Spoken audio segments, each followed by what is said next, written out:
Hello guys, welcome to our channel. Let's start the story. And thanks for loving this story. Chapter Ishani फंसी गुड्डों के बीच गोलीबारी और बेहोश ईशानी। राधे राधे। अभय ने तुरंत कहा, बिल्कुल, और आप चिंता मत कीजिए, मैं अभी कॉलेज के प्रिंसिपल को ये ऑर्डर दे दूंगा। वैसे इस कॉलेज के सबसे पहले ट्रस्टी हमारे बॉस यानी कि मिस्टर केशव पाठक है। आप चिंता मत कीजिए, सब कुछ हैंडल कर लिया जाएगा। तभी वो अपने फ्लैशबैक से वापस आए और स्माइल के साथ चंचल को देखकर खाना खाने लगी और बोली, चंचल रिलैक्स यार, मैंने कहा ना, तू इतनी परेशान मत हो, चल क्लास लगने वाली है। उसने इतना कहा था कि तभी क्लास के अंदर काफी सारे स्टूडेंट आ गए। वहीं इंग्लिश की टीचर मिस मेहता ने अपनी क्लास स्टार्ट की। वो उनको सेंटेंस के बारे में सिखा रही थी और इंग्लिश लिटरेचर के बारे में कुछ लेसन के बारे में बता रही थी। उन्होंने उन्हें एक स्टोरी भी सुनाई और कुछ लेक्चर देने के बाद 40 मिनट कंप्लीट हुए और मिस मेहता वहां से चली गई। लेकिन जैसे ही सभी लोग वहां से जाने लगे तभी महिमा मेहता ने ईशानी को एकदम से रोक लिया। चंचल वहां से चली गई। ईशानी ने परेशान होते हुए मिस मेहता को देखा तो उन्होंने उसे देखते हुए कहा, ईशानी तुम मेरे साथ चलो।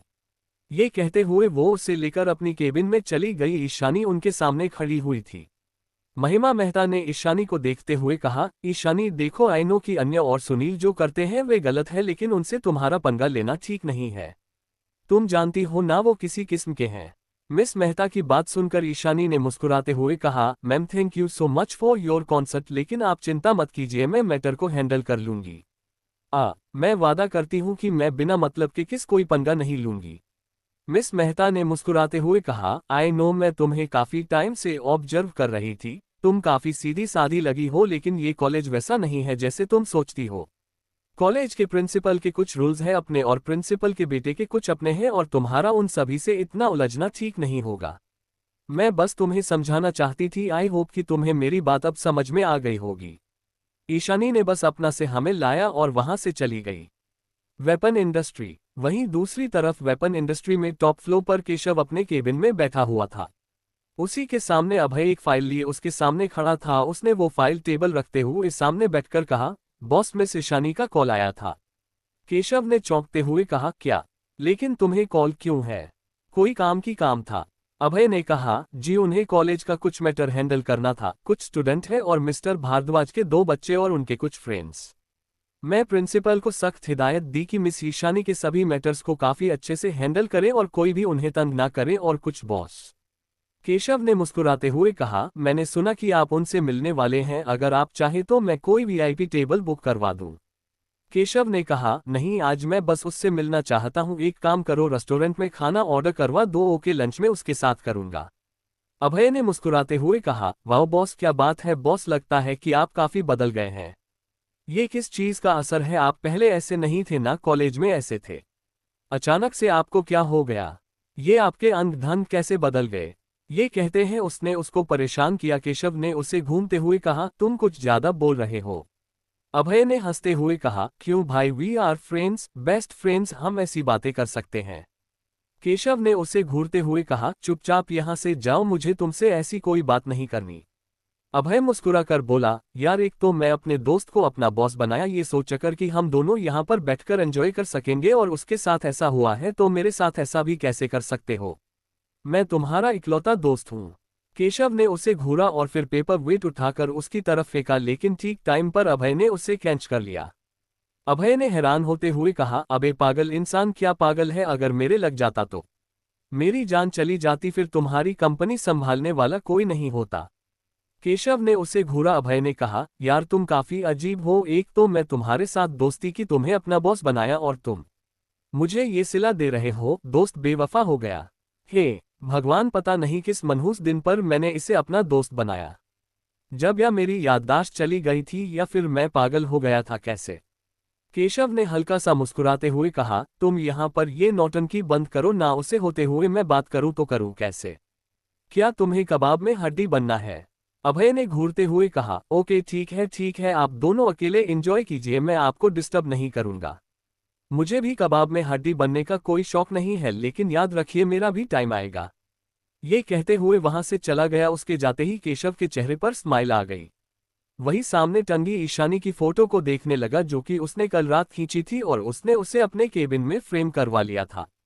दोपहर हो चुकी थी। ईशान तुरंत चंचल को बाय बोलते हुए कॉलेज से निकली। उसके निकलते ही चंचल के चेहरे पर स्माइल आ गई। उसने अपना फोन मिलाया, निकाला और विशाल को कॉल कर दिया। विशाल जो भी अपना प्लान एग्जीक्यूट करने ही वाला ही था, वो शॉक्ड हो गया और तुरंत फोन अटेंड किया तो चंचल बोली, ईशानी निकल गई है, तुम प्लान तैयार रखो। ईशानी अपनी कार लिए पाठक इंडस्ट्री की तरफ जा रही थी। वो एक सुनसान इलाके से होकर गुजर रही थी कि तभी उसका फोन रिंग करने लगा। उसने अपने फोन को देखा जहां केशव ने उसे कॉल किया था। उसने फोन अटेंड किया और मुस्कुराते हुए बोली, मिस्टर पाठक, आप इंसान हैं, आपको नहीं लगता आप थोड़ा सा इंतजार कर सकते हैं? दूसरी तरफ से केशव ने कहा, मैं आप ही का वेट कर रहा हूं तो सोचा आपसे पूछ लूं कि आप सच में आने वाली है या नहीं। ईशानी ने हंसते हुए कहा, कम ऑन मिस्टर पाठक, मुझसे झूठ तो मत बोलिए, मैं जानती हूं कि आप मुझसे मिलने के लिए मर जा रहे हैं। कोई बात, थोड़ी देर में आने वाली हूं। उसने इतना कहा था कि तभी उसके पीछे बाइक पर सवार कुछ लोग आने लगे। उन सभी को देखकर ही पता चला था कि वो गुंडे थे। ईशानी ने उन्हें देखा और आंखें छोटी करते हुए कि केशव से कहा, मिस्टर पाठक, आप एक काम कर सकते हैं, आप अभी के अभी मेरे लोकेशन को ट्रेस करते हुए मेरे पास आइए। केशव ने कंफ्यूज होकर पूछा, मैं कुछ समझा नहीं। ईशानी ने बैक मिरर में से उन गुंडों को देखते हुए कहा, कुछ नहीं, वो मेरे पीछे कुछ मेहमान लगे हुए हैं, आप समझ चुके हैं इनका मतलब। ये कहते हुए उसने कॉल कट किया। अपनी कार की स्पीड काफी ज्यादा तेज करने लगी। वो चाहती थी कि वो लोग उसे ना पकड़ पाए और शायद वो पहले ही केशव के कंपनी में पहुंचाए, लेकिन सब कुछ प्लान के हिसाब से हो रहा था। चंचल ने पहले ही उसका पेट्रोल निकाल दिया था, जिससे उसकी कार अचानक से रुक गई। उसने शॉक्ड होकर अपने टैंक फ्यूल को चेक किया। वो हैरान थी कि उसने 2 दिन पहले ही टंकी फुल करवाई थी, अचानक से फ्यूल इतना कम कैसे हो गया। उसे आप यकीन हो गया था कि ये कोई प्लान है, शायद विशाल का। ये सोचते ही उसे विशाल पर काफी ज्यादा गुस्सा आने लगा। उसे यकीन नहीं हो रहा था कि विशाल इतनी घटिया हरकतों पर उतर जाएगा अपने प्लान को एग्जीक्यूट करने के लिए। तभी वो गुंडे उस तक पहुंच गए। उन सभी ने उसकी गाड़ी को पीटना चालू कर दिया, जिससे कि ईशानी को काफी ज्यादा घबराहट होने लगी। उसने तुरंत अपने पास चाकू को निकाला और एक गुंडे को दिखाते हुए बोली, है यहाँ से चले जाओ, कोई आगे नहीं आएगा। उस गुंडे ने हंसते हुए कहा, अच्छा छमिया, ऐसा है, देखते हैं कि कौन किसके लिए क्या होता है। ये कहते हुए उसने एक गन निकाली और एकदम से उसके शीशे पर फायर किया तो एकदम से उसके शीशे का कांच टूट गया। इंसानी इतनी ज्यादा घबरा गई, वो दूसरी साइड से निकलकर भागने लगी, लेकिन वो सभी घंटे उसके पीछे लग गए। वहीं दूर अपनी कार में बैठा विशाल ये सब अपने फोन में देख रहा था, लेकिन तभी उसके ड्रोन जो कि ये सब शूट कर रहा था, वो अचानक से गायब हो गया और उसकी स्क्रीन ब्लैक हो गई। वो हैरान हो गया और चिल्लाकर बोला, इसे क्या हुआ। अचानक से वीडियो अपने लैपटॉप को देखने लगा। वही ईशानी भागते हुए जा रही थी कि तभी एक गुंडे ने अपने हाथ में पकड़ी हॉकी स्टिक घुमार ईशानी की तरफ फेंकी, जो कि सीधा ईशानी के पैर में जा लगी और ईशानी चीखते हुए सीधा जमीन पर गिर गई। तभी वो सभी गुंडे एकदम से उसके पास आ गए। उन सभी ने गोल चक्कर बनाकर उसे घेर लिया। उनके हंसते हुए कहा, अब कहां तक भाग कर जाती है, देखता हूं तुम्हें लगता है कि तुम हमसे बच पाओगे। उन सभी की शक्ल काफी ज्यादा भयानक दिखाई दे रही थी। ईशानी को अब घबराहट होने लगी। उसने भगवान से प्रे करते हुए कहा, ओह गॉड प्लीज, मैं यहाँ फंस चुकी हूँ, प्लीज मिस्टर पाठक को जल्द से जल्द यहाँ पर भेजिए, भगवान जी। उसने इतना कहा था कि तभी एक गुंडे ने उसकी तरफ कदम बढ़ाते हुए कहा, बॉस, इससे पहले कि कोई आए हमेशा थोड़ा चेक तो करना चाहिए ना। बॉस ने हंसकर उनके लिए ने कहा, हाँ हाँ बिल्कुल, लेकिन शुरुआत मैं करूंगा। ये कहते हुए उस मोटे बड़े और भद्दे से लीडर ने ईशानी को गंदी नजर से देखा और एकदम से उसकी तरह झुकने लगा। निशानी ने गुस्से में चिल्लाकर कहा, मुझसे दूर रहो वरना देखो तुम अपनी मौत को दावत दे रहे हो तुम। उसने हंसते हुए कहा, हाँ हाँ हाँ हाँ, क्या कहा, मौत को दावत, अच्छा क्या करोगी तुम, मैं भी तो देखूं, चलो मुझे खत्म करके दिखा। ये कहते हुए उसने अपने हाथ फैलाए और बोला, लो मैं तुम्हारे सामने खड़ा हूं, कर लो जो करना है। उसने इतना कहा ही था कि तभी एक गोली सीधा उसके माथे पर आ जाएगी और वो सीधा जमीन पर ढेर हो गया। गोली चलने की आवाज उन सभी के कानों में गूंजने लगी, लेकिन विशाल को ये आवाज सुनाई नहीं थी क्योंकि विशाल काफी ज्यादा दूर था। वो सभी गुंडे अपने बॉस की ये हालत और गोली चलने की आवाज सुनकर हड़बड़ा गए। वो कुछ सोच पाते कि तभी एक एक करके लगातार गोलियां चलने लगी और वो सभी एक एक करके ढेर होने लगे। वही ईशानी अपने होठों पर डेविल स्माइल लिए उन सभी को देख रही थी। उसने पलट कर पीछे देखा जहां पर अपने हाथ में राइफल पकड़े केशव खड़ा हुआ था, जिसके चेहरे पर गुस्से के अलावा कुछ भी नहीं था। उन सभी को खत्म कर दिया। ईशानी भागते हुए केशव के पास जाने लगी, लेकिन तभी उसके पैर में अचानक से मोच आ गई और वो लड़खड़ा करके मुंह के बल गिर गई, जिससे उसका सिर सीधा एक पत्थर से जा टकराया और वो अचानक बेहोश हो गई। चैप्टर 12 हमें अभी के अभी शादी करनी होगी, कोर्ट मैरिज। केशव भागते हुए उसके पास आया। उसने तुरंत उसे अपनी बाहों में उठाया और अपनी कार की तरफ चला गया, जहां पर ड्राइविंग सीट पर अभय बैठा हुआ था। अभय ने शॉक्ड होकर कभी केशव तो कभी ईशानी को देखा और तुरंत कार स्टार्ट की और वो लोग सीधा हॉस्पिटल की तरफ चले गए। वहीं विशाल, जिसे अभी तक किसी ने कोई सिग्नल नहीं दिया था, वो तुरंत अपनी कार के बाहर निकाला और वहां जाने लगा जहां उन्होंने प्लान किया था। वहां से कुछ ही दूरी पर उसे फोन से गुंडे के फोन की लोकेशन मिली। वो सीधा भागते हुए वहां पर पहुंचा, लेकिन वहां का नजारा देखकर वो पूरा हिल गया। वो उन सभी गुंडों को देखने लगा जिन्हें काफी सफाई से किसी ने खत्म कर दिया था। वो शॉक्ड होकर अपने आप से बोला, ओ माय गॉड, ये सब किसने किया और ईशानी कहाँ है? ये सब कौन कर सकता है और ईशानी को कौन ले गया? कहीं ईशानी? नहीं, ये सब नहीं, ईशानी ऐसा नहीं कर सकती। ईशानी किसी को गोली नहीं मार सकती। वो अपने बालों को खुजलाने लगा, अपनी कार लेके वहां से निकल गया ताकि कोई उसे वहां पर ना देखे। केशव थोड़ी सी देर में अस्पताल के बाहर पहुंचा। उसने ईशानी को अपनी बाहों में उठाया और अस्पताल के अंदर चला गया। लगभग 15 मिनट बाद केशव और अभय वार्ड के बाहर खड़े हुए थे। केशव परेशान होकर वार्ड के दरवाजे के सामने चक्कर लगा रहा था, वहीं वार्ड के अंदर फीमेल डॉक्टर ईशानी का चेकअप कर रही थी। थोड़ी देर बाद डॉक्टर बाहर निकली। उसने मुस्कुराते हुए केशव और अभय को देखकर कहा, आप लोग चिंता मत कीजिए, उन्हें ज्यादा कुछ नहीं हुआ था, बस उनके पैर में हल्की सी मूंछ आई, जिससे उन्हें चलने में 1-2 घंटे थोड़ी दिक्कत होगी। आपको उनका ख्याल रखना होगा। केशव ने परेशान होते हुए पूछा, डॉक्टर कोई परेशानी की बात तो नहीं है? उस डॉक्टर ने मना करते हुए कहा, नहीं, ऐसी कोई बात नहीं है और मैं जानती हूं कि आपको कोई ऐसी खबर चाहिए। आप इतना टेंशन मत लीजिए। ये कहते हुए वह वहां से नहीं चली गई। उसी के पीछे पीछे अभय भी चला गया। अभय ने बिल पे किया। यहाँ केशव ईशानी के वार्ड में उसके बेड के सामने खड़ा हुआ था, जहां सामने ईशानी बेहोश हो लेटी थी। अभय गुस्से में लाल हो रखा था। किसी की इतनी नहीं हिम्मत हुई जो ईशानी के साथ ऐसा कर सकता है। तभी वार्ड के अंदर अभय आया। उसने थोड़ा परेशान हुए कहा, बस आपने बुलाया? केशव ने गुस्से में कहा, अभय अभी के अभी पता लगाओ ये किसने किया है और जिसने भी किया है उसे सबक सिखाओ। मैं ये बिल्कुल भी बर्दाश्त नहीं सकता कि कोई ईशानी के साथ इतनी घटिया हरकत करे और उसे हट करे। अगर उसने मुझे फोन करके नहीं बताया होता तो कुछ भी हो सकता था। अभय ने तुरंत कहा, आप चिंता मत कीजिए, मैं जल्दी ये करता हूं, लेकिन बॉस अभी 1 घंटे बाद आपकी मीटिंग है। केशव ने बिना किसी एक्सप्रेशन के कहा, कैंसिल कर दो। अभय ने उसे देखा लेकिन कुछ नहीं कहा। वो केबिन के बाहर चला गया। वहीं केशव एक स्टूल को उठाकर ईशानी के बेड के पास आकर बैठ गया। वो उसके खूबसूरत चेहरे को देखने लगा। सोते हुए ईशानी काफी ज्यादा मासूम और क्यूट दिखाई दे रही थी, लेकिन जब होश में आ जाए तो उसके चेहरे के एक्सप्रेशन बदल जाते थे। केशव बस उसके चेहरे को देखने लगा। उसके गाल से, होठों से उसकी आंखों हटने का नाम नहीं ले रही थी। उसने अपने गले को गीला करते हुए अपना हाथ आगे बढ़ाया और उसके होठों को टच किया। उसने जैसे ही ईशानी के होठों को टच किया, उसके पूरे शरीर में अजीब सी हलचल मच गई। उसका पूरा चेहरा लाल होने लगा। वही उसका हाथ, जो कि अभी भी ईशानी के होठों पर था, वो कांपने लगा। ईशानी के होठों को टच करते ही उसका गला सूखने लगा। ना जाने क्यों उसे काफी अजीब फील होने लगा। उसने आज तक कभी किसी लड़की को इस तरह टच नहीं किया था। उसका अपने आप पे से कंट्रोल छूटता जा रहा था। वो अपने आप ईशानी की तरफ झुकने लगा। उसे खुद समझ में नहीं आया था कि वो क्या करे। वो ईशानी के होठों की काफी ज्यादा करीब आ चुका था। उसे ईशानी की गर्म सांसें अपने चेहरे पर महसूस हो गई थी। उसके होंठ ईशानी के होठों से टकराने ही वाले थे कि तभी अचानक से ईशानी ने अपनी आंखें खोली। केशव को अपने इतने करीब देखकर उसने हैरान होते हुए पूछा, मिस्टर पाठक, यह आप क्या करें? आप मेरा फायदा उठाने की कोशिश कर रहे हैं? उसकी आवाज सुनकर केशव ने चौंकते हुए उसे देखा और तुरंत कहा, नहीं, वो मैं आपकी हॉट बीट चेक कर करा था। ये कहते हुए वो एकदम से दूर हो गया। वो काफी ज्यादा घबराया हुआ लग रहा था। उसका पूरा चेहरा पसीने से लथपथ हो गया। ईशानी ने मुस्कुराते हुए कहा, वैसे thank you so much. Ishani ने उसका हाथ पकड़ते हुए कहा, mister Pathak, I am sorry आपको इस तरह वहां पर बुलाने के लिए, लेकिन मुझे आपकी काफी ज्यादा जरूरत थी।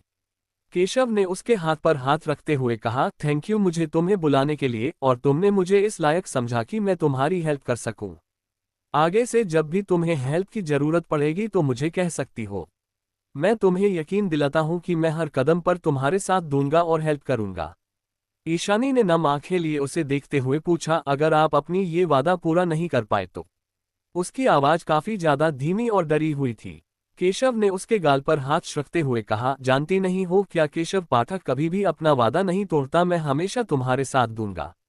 ईशानी ने अजीब सी मुस्कान के साथ पूछा, तो मैं जो आपसे मांगूंगी आप देंगे? केशव ने तुरंत कहा, हाँ हाँ बिल्कुल मांगो, तुम्हें क्या चाहिए? ईशानी ने आंखें छोटी करते हुए कहा, लेकिन अगर आप अपनी बात से पलट गए तो? केशव ने ना में सिर हिलाते हुए कहा, बिल्कुल नहीं, मैं अपनी बात से नहीं पलटूंगा, तुम बस एक बार कहो तो मैं सब कुछ करने के लिए तैयार हूं। ईशानी ने घबराते हुए कहा, ओह तो एक बार सोच लो, अगर आप वो नहीं कर पाए तो मैं आपसे कभी भी बात नहीं करूंगी और दोस्ती भी तोड़ दूंगी जो अभी अभी बनी है। केशव ने घबराते हुए कहा, ऐसा क्या चाहती हो? देखो तुम मुझसे दूर जाना चाहती हो तो भूल जाओ, मैं तुम्हें अपने आप से अलग नहीं करने वाला। तुम इसके अलावा कुछ भी मांग सकती हो। ईशान ने एकदम से उसका कॉलर पकड़ते हुए अपनी तरफ खींचा जिससे कि केशव एकदम से उसकी तरफ झुक गया। ईशानी ने उसकी आंखों में देखते हुए कहा, मिस्टर पाठक, मैं चाहती हूं कि आप अभी इसी वक्त मुझसे शादी करें। उसकी ये बात सुनकर केशव के होश उड़ गए। उसे अपने कानों पर यकीन नहीं हो रहा था कि अभी अभी ईशानी ने उसे क्या कहा। उसने उसकी बात को दोहराते हुए कहा, शादी का मतलब? ईशानी ने मुस्कुराते हुए कहा, मैं चाहती हूं कि आप मुझसे शादी करें और अपनी बीवी बनाएं। अभी इसी वक्त मुझे आपसे शादी करनी है, क्या आपको कोई प्रॉब्लम है? उसकी ये बात सुनकर केशव होश में आया। उसने चौंकते हुए कहा, व्हाट, शादी? मतलब ईशानी तुम मुझसे शादी करना चाहती हो? ईशानी ने सिर हिलाते हुए कहा, जी मैं आपसे शादी करना चाहती हूँ और अभी इसी वक्त आपको मुझसे शादी करनी होगी, वरना हमारी दोस्ती जो बनी है नई नई वो भी खत्म हो जाएगी। आपके पास 10 मिनट है, सोच समझकर जवाब दे दीजिए, अभी मुझे आराम की जरूरत है। ये कहते हुए उसने वापस अपना सिर बेड से टिकाया और अपनी आंखें बंद कर ली। वहीं केशव बस कंफ्यूज होकर उसे देखने लगा। वो चुपचाप उठा और वार्ड के बाहर जाकर खड़ा हो गया। वो वार्ड के बाहर चक्कर लगाने लगा। उसने ईशान के बारे में काफी इंफॉर्मेशन निकाली थी। ईशानी एक सीधी सादी की थी। उसे एक ही मिले हुए हुआ था। वो हैरान था कि वो ऐसी अचानक से शादी का प्रपोज कैसे दे सकती है। उसे खुशी भी हो रही थी लेकिन इस तरह से नहीं लगा। तभी वहां पर अभय आया। उसने अभय को देखकर पूछा, अभय एक कंफ्यूजन है, क्या तुम उसके लिए सलाह दे सकते हो? अभय ने पूछा, बताए क्या बात है, क्या मिस ईशानी ने आपको पहचाना नहीं? हाँ हाँ, सर पर चोट लगी, उनके कहीं याददाश्त नहीं चली गई। केशव ने उसे घूरते हुए कहा, वो बात नहीं है, वो मुझसे शादी करना चाहती है। उसकी बात सुनकर अभय ने हंसते हुए कहा, बॉस देखिए, आप उन्हें पसंद करते हैं लेकिन दिन में सपने देखना बंद कीजिए। केशव ने उसे घूरा तो अभय चौंकते हुए बोला, क्या मतलब, क्या वो सच में आपसे शादी करना चाहती है? केशव ने बस अपना सिर हिलाया और बोला, मुझे नहीं पता कि वो ऐसा क्यों चाहती है, लेकिन उसने कहा कि उसे मुझसे शादी करनी और अभी के अभी। अभय ने शॉक्ड होते हुए कहा, लेकिन ऐसा कैसे, वो तो आपको जानती भी नहीं है ठीक से। बॉस मुझे कुछ गड़बड़ लग रही है, आप उन्हें मना करिए। केशव तुरंत बोला, अगर मैंने मना कर दिया तो वो दोस्ती खत्म कर देगी और कभी बात नहीं करेगी। बातों से सीरियस लग रही है। तुम्हें क्या लगता है कि वो आज उसके साथ हुआ इसी बात से शायद परेशान होकर वो ये चाहती है कि मैं उससे शादी करूं? अभय ने उसकी बात को समझते हुए कहा, हाँ लेकिन इतनी जल्दबाजी में ये फैसला लेना ठीक है? एक बार उन्हें सोचने का मौका दीजिए। आप उन्हें समझाइए कि वो सोच समझकर फैसला ले, क्योंकि शादी कोई बच्चों का खेल तो नहीं है।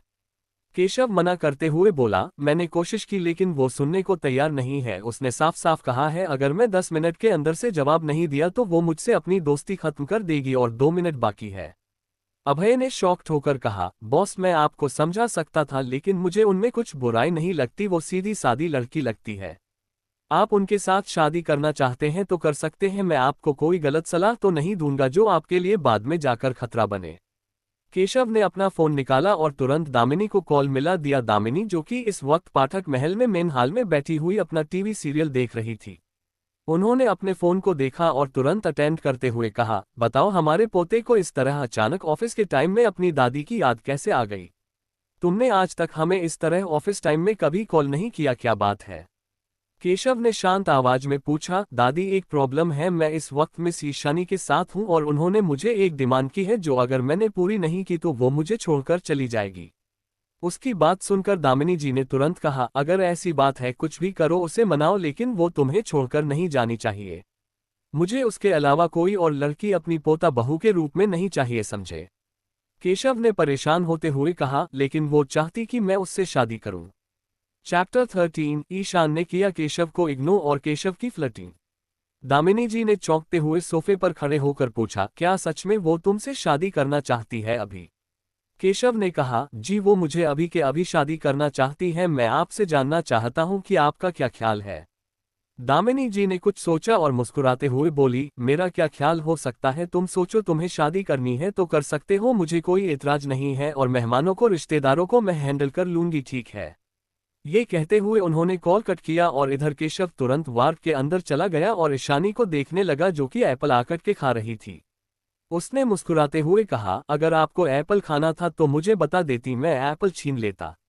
ईशानी ने मना करते हुए कहा, नहीं, एप्पल के छिलके में काफी ज्यादा तरह के न्यूट्रिशंस होते हैं और मैं उस छीलकर इस तरह के न्यूट्रिशंस को बर्बाद नहीं कर सकती थी, इसलिए मुझे एप्पल ऐसे ही खाने की आदत है। उसने केशव को देखा और आंखें तरेर कर बोली, तो आपका जवाब अभी तक मिला नहीं? केशव ने मुस्कुराते हुए झूक के कहा, जो आप चाहती हैं वही होगा, आप बताइए शादी कब करनी है? ईशानी ने मुस्कुराते हुए कहा, अभी इसी वक्त आप एक काम कीजिए, आप अपने असिस्टेंट को कहकर मैरिज के पेपर में बनवा सकते हैं ना। केशव ने कहा, मतलब आप कोर्ट मैरिज करना चाहती है? ईशानी ने मुस्कुराते हुए कहा, बिल्कुल, मैं कोर्ट मैरिज करना चाहती हूं ताकि ना आप नामे और ना ही हमारी फैमिली इस शादी को ठुकरा सके। उसकी ये बात अभय को समझ में तो नहीं आई, लेकिन वो तुरंत वार्ड के बाहर निकल गया। उसने सामने खड़े अभय को देखकर कहा, अभय एक काम करो, अभी के अभी मैरिज पेपर बनवाओ। अभय कंफ्यूज होते हुए बोला, लेकिन क्यों, क्या आप दोनों कोर्ट मैरिज करने वाले हैं? अभय ने केशव को देखा। केशव ने सिर हिलाते हुए कहा, हाँ, ईशानी को कोर्ट मैरिज करनी है, मुझे नहीं पता क्यों, लेकिन तुम अभी के अभी कोर्ट मैरिज के पेपर बनवाओ और यहाँ जल्द से जल्द आओ।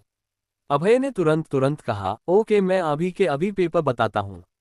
ये कहते हुए वो वहां से चला गया। उसके जाते ही केशव वापस ईशानी के वार्ड में आ गया और उसे देखने लगा। उसे इस तरह देखने से ईशानी ने हंसते हुए कहा, कम ऑन मिस्टर पाठक, मैं आपकी जायदाद के लिए आपसे शादी नहीं कर रही हूं। अगर आप चाहे तो दूसरा कॉन्टैक्ट बनवा सकते हैं कि हमारी शादी के बाद हमें आपकी सारी प्रॉपर्टी सिर्फ आपकी रहेगी, चाहे हमारे डाइवोर्स क्यों ना हो जाए। केशव ने स्माइल के साथ कहा, मैं जानता हूं कि आप डाइवोर्स नहीं लेने वाली और ना ही आप नहीं जायदाद के पीछे हैं, लेकिन अचानक से शादी का फैसला किया है तो थोड़ी हैरानी और थोड़ी अजीब बात नहीं हो गई है ये, लेकिन कोई बात नहीं, थोड़ा बहुत एडजस्ट कर सकते हैं हम लोग। ईशानी ने बस स्माइल पास की और वह दोनों बातें करने लगे। वहीं दूसरी तरफ विशाल सीधा महाजन विला में पहुंचा। वहां सीधा भागते हुए अंदर गया जहां मैनन हाल में ही सुलेखा, डिंपल और चंचल बैठी हुई बातें कर रही थी। विशाल की हालत देखकर वो तीनों शॉक्ड हो गईं। सुलेखा ने तुरंत खड़े होते हुए घबरा कर पूछा, ये क्या हुआ और तुम्हारी ये ऐसी हालत किसने की? उसके शरीर पर जगह जगह खून लगा हुआ था, जो कि शायद तब लगा था जब उसने गुणों को चेक किया होगा। अनामिका ने घबराते हुए कहा, विशाल, कहीं तुम्हें चोट तो नहीं लगी? तुम इस तरह खून में क्यों नहा कर आए हो? मैंने तुम्हें कहा था कि उन गुंडों पर भरोसा मत करो। तुम्हारा ये प्लान ही बकवास था। तुम्हें उनसे लड़ने की कैसे जरूरत पड़ी? विशाल ने कहीं खोए हुए कहा, अनामिका, मैं उसे लड़ी ही नहीं, इनफैक्ट मैं तो वहां तक पहुंच भी नहीं था। चंचल ने कंफ्यूज होकर पूछा, ये क्या बकवास कर रहे हो विशाल? जो कहना है साफ साफ कहो, हमें कुछ समझ में नहीं आया।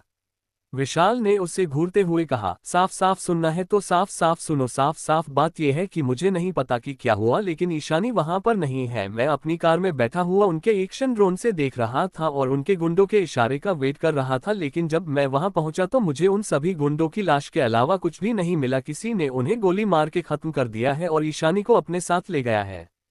उसकी ये बात सुनकर सुलेखा के होश उड़ गए। उसने गुस्से में चिल्लाते हुए कहा, क्या?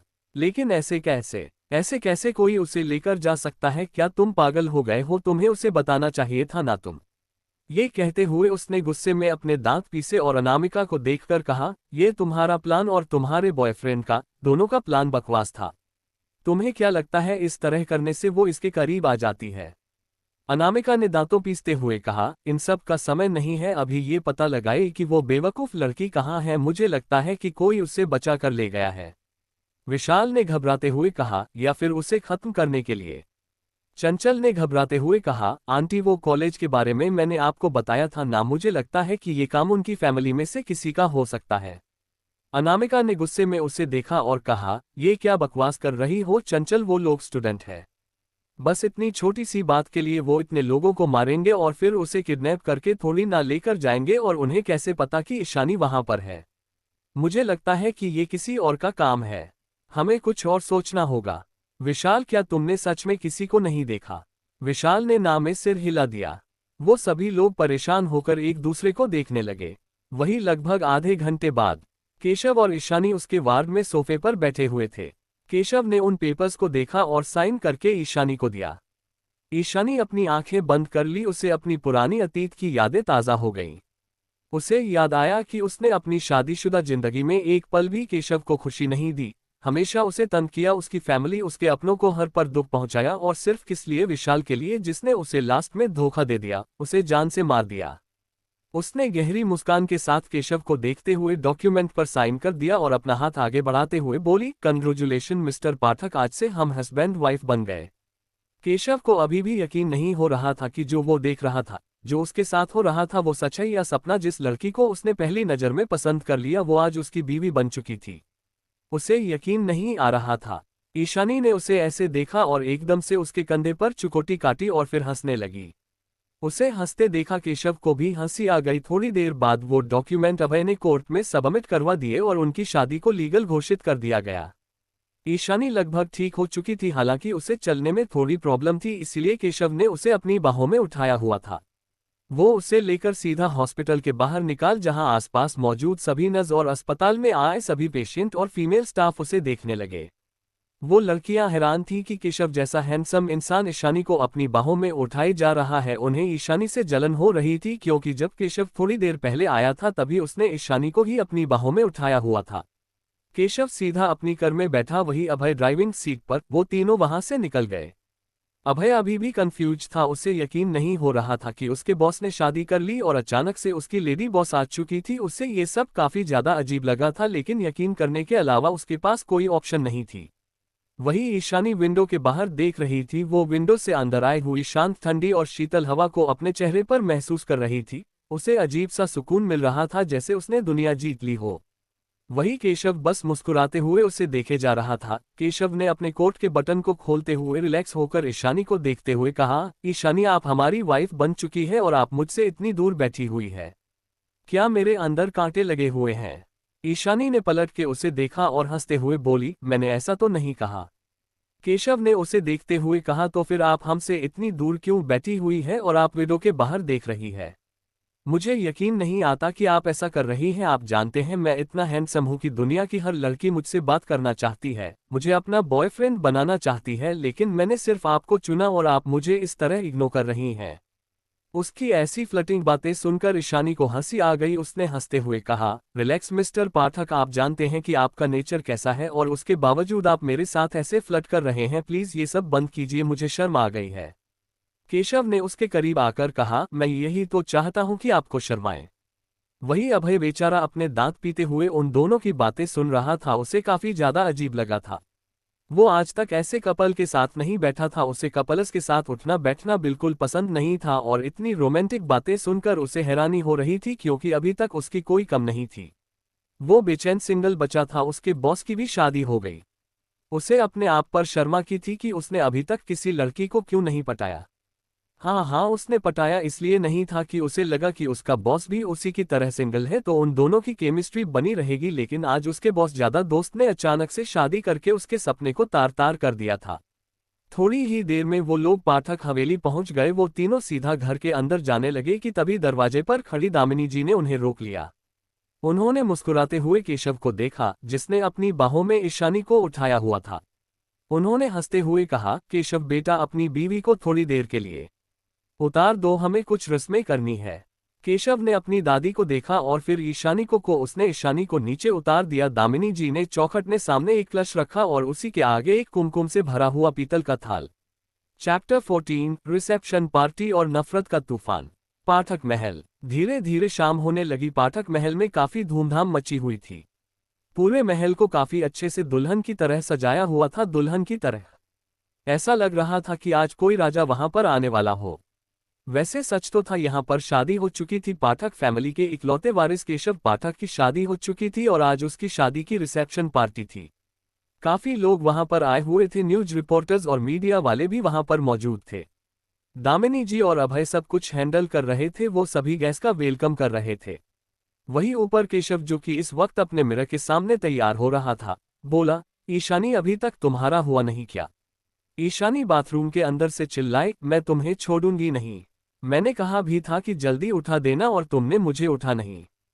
केशव ने हैरान होते हुए कहा, लेकिन मैं तुम्हें उठाया जब मैं तैयार होने जा रहा था। ईशानी ने चिल्लाते हुए कहा, तुम्हें लड़के और लड़कियों में फर्क नजर नहीं आता? तुम्हें ये नहीं पता कि लड़कियों को तैयार होने में टाइम लगता है? तुम मुझे थोड़ा जल्दी नहीं उठा सकते थे? केशव हैरान होकर मिरर में अपने आप को देखने लगा। उससे जैसा ईशानी ने कहा उसने वैसा ही किया, लेकिन फिर भी उसे डांट रही थी। उसे आज तक किसी ने इस तरह बात नहीं की, लेकिन वो कंफ्यूज होकर अपनी आप को देखने लगा। वो काफी ज्यादा हैंडसम लग रहा था कि तभी उसका मुंह खुला का खुला रह गया। ईशानी जो कि सिर्फ एक पेटीकोट और ब्लाउज पहने बाहर आई, उस इस हालत में देखकर अभय का मुंह खुला का खुल गया। उसकी नजरें सीधा ईशानी की कमर पर गईं। वो अपना मुंह और आंखें बड़ी बड़ी उससे देखने लगा। ईशानी के खूबसूरत बदन को देखकर उसके तन बदन में आग लगने लगी। वही ईशानी ने जैसे ही अपने बदन पर उसकी जलती हुई नजरों को महसूस किया, उसने अपने होठों को होठों तले काटते हुए सिर झुकाकर कहा, तुम मुझे ऐसा देखना बंद करो और आकर मेरी हेल्प करो। उसकी बात सुनकर केशव अपने सेंसेक्स में वापस आया। उसने कंफ्यूज होकर पूछा, मैं कैसी मदद कर सकता हूँ? ईशानी एकदम से पलट गई। केशव ने देखा कि उसके ब्लाउज डोर खुली हुई है। वो धीरे से अपने कदम उसकी तरफ बढ़ाने लगा। उसका दिल जोर से धक धक कर रहा था। उसने आज तक कभी किसी लड़की को इस हालत में नहीं देखा। ना जाने क्यों उसके खूबसूरत और गोरे बदन को देखकर उसके शरीर में मानव चींटियां रेंगने लगी। उसने धीरे से उसके ब्लाउज की डोर को पकड़ने की कोशिश की, लेकिन अचानक से उसकी उंगलियां ईशानी की कमर को टच कर गई, जिससे उसका पूरा शरीर कांप गया। ईशानी ने कसके अपनी आंखें बंद कर ली। दोनों के दिल की धड़कन थे। वो जैसे तैसे उसके ब्लाउज डोर बांधने की कोशिश करने लगा, लेकिन उसे हो नहीं रहा था। ईशानी ने कस के अपनी आंखें बंद करते हुए कहा, तुम ध्यान से करो ना, थोड़ा अपनी माइंड को फ्रेश करो, उसके बाद कुछ तैयार करो। केशव ने उसे देखते हुए पूछा, मैं समझा नहीं। ईशानी ने उसकी तरह पलटते हुए कहा, वो मुझे साड़ी पहननी नहीं आती। ईशानी जैसे ही पलटी तो केशव उसे देखकर एकदम से हैरान हो गया। वहीं ईशानी जैसे ही उसे अपने आप को देखते हुए पाया, उसने तुरंत अपने सीने पर हाथ देख लिया और उसे घूरते बोली, तुम काफी बदतमीज हो, बता नहीं सकते थे? फिल्म देखने में लगे हुए हो ठरकी कहीं के। केशव ने सकपका कर कहा, वो हाँ, मुझे साड़ी पहनानी आती है। हाँ, ये बात तो ईशानी को भी पता थी। पिछली बार जब उसकी मुंह दिखाई की कसम थी तब केशव ने उसे साड़ी पहनाई थी, लेकिन तब उसे बिल्कुल भी अच्छा नहीं लगा था। लेकिन जबरदस्ती साड़ी पहननी थी, इसलिए उसने कुछ नहीं कहा। ईशानी चलकर मिरर के सामने जाकर खड़ी हो गई। वही केशव उसके पीछे खड़ा हुआ, बस उसे ही देख रहा था। उसके इस तरह देखने से ईशानी के शरीर में एक अजीब सी हलचल बचाने लगी। उसे काफी शर्म आ रही थी। उसने धीरे से कपकपाए आवाज में कहा, तो वहां पर वो साड़ी रखी है बेड पर, वो मुझे पहनाओ। उसकी बात सुनकर केशव का दिल जोरों से धड़कने लगा। उसने बेड की तरफ देखा जहां लाल साड़ी को देखा, जो कि काफी ज्यादा खूबसूरत थी और ईशानी के ऊपर काफी ज्यादा अच्छी लगने वाली थी। उसने एकदम से उस साड़ी को उठाया और उसे खोलते हुए ईशानी के पीछे आकर खड़ा हो गया। ईशानी ने अपनी आंखें बंद करते हुए कहा, सिर्फ साड़ी पहनानी है, कुछ और मत करना। केशव ने एक नज़र उसके चेहरे को देखा और फिर हल्की मुस्कान के साथ उसे साड़ी पहनाने लगा। जब जब वो ईशानी को टच करता, ईशानी की सांसें तेज होने लगती। वही जानती थी कि वो अपने आप पर कैसे कंट्रोल किए हुए हैं। इतना हैंडसम इंसान जो कि उसका पति है, वो उसके इतनी करीब इस कंडीशन में है, लेकिन वो उसके साथ कुछ नहीं कर पा रही थी। उससे ज्यादा हेल्पलेस उसे कोई महसूस नहीं हो रहा था उस वक्त। केशव ने जैसे तैसे अपनी इमोशंस पर कंट्रोल करते हुए उसे साड़ी पहनाई कि तभी उसकी नज़र ईशानी की गर्दन पर जाकर अटक गई। उसकी खूबसूरत सुराही जैसी पतली गर्दन को देखकर उसका दिल अचानक से बोल्ट की स्पीड से धड़कने लगा। उसे अपने आप पर बिल्कुल भी कंट्रोल नहीं हुआ। उसने एक नज़र ईशानी के चेहरे को देखा, जो अभी भी अपनी आंखें बंद किए हुए तेज तेज सांस ले रही थी। उसने ईशानी को देखते हुए अपने दहकते होंठ उसकी गर्दन पर रख दिए। जैसे ही ईशानी को इस बात का एहसास हुआ, उसने कस के अपने हाथों की मुट्ठियां कस लीं और उसके मुंह से हल्की स्याह निकल गई। केशव ने तुरंत उसकी कमर को गर्म हाथों में थामते हुए उसे अपने आप से सटा लिया और पैशनेट तरीके से उसकी गर्दन को चूमने लगा।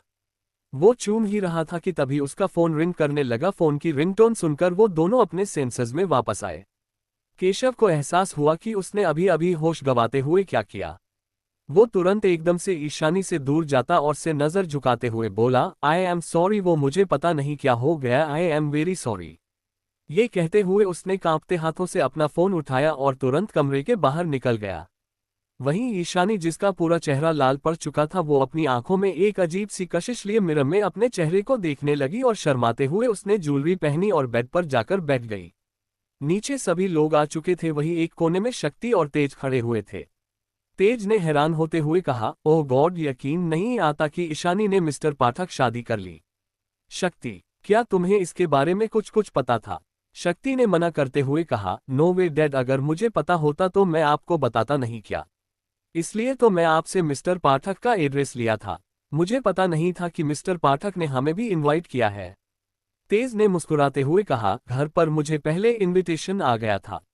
शक्ति सामने ही देख रहा था, जहां पर दूसरे ही कोने में सुलेखा, अनामिका, विशाल और चंचल चारों जने जलते भूनते खड़े हुए अपनी आंखों में नफरत लिए इधर उधर देख रहे थे।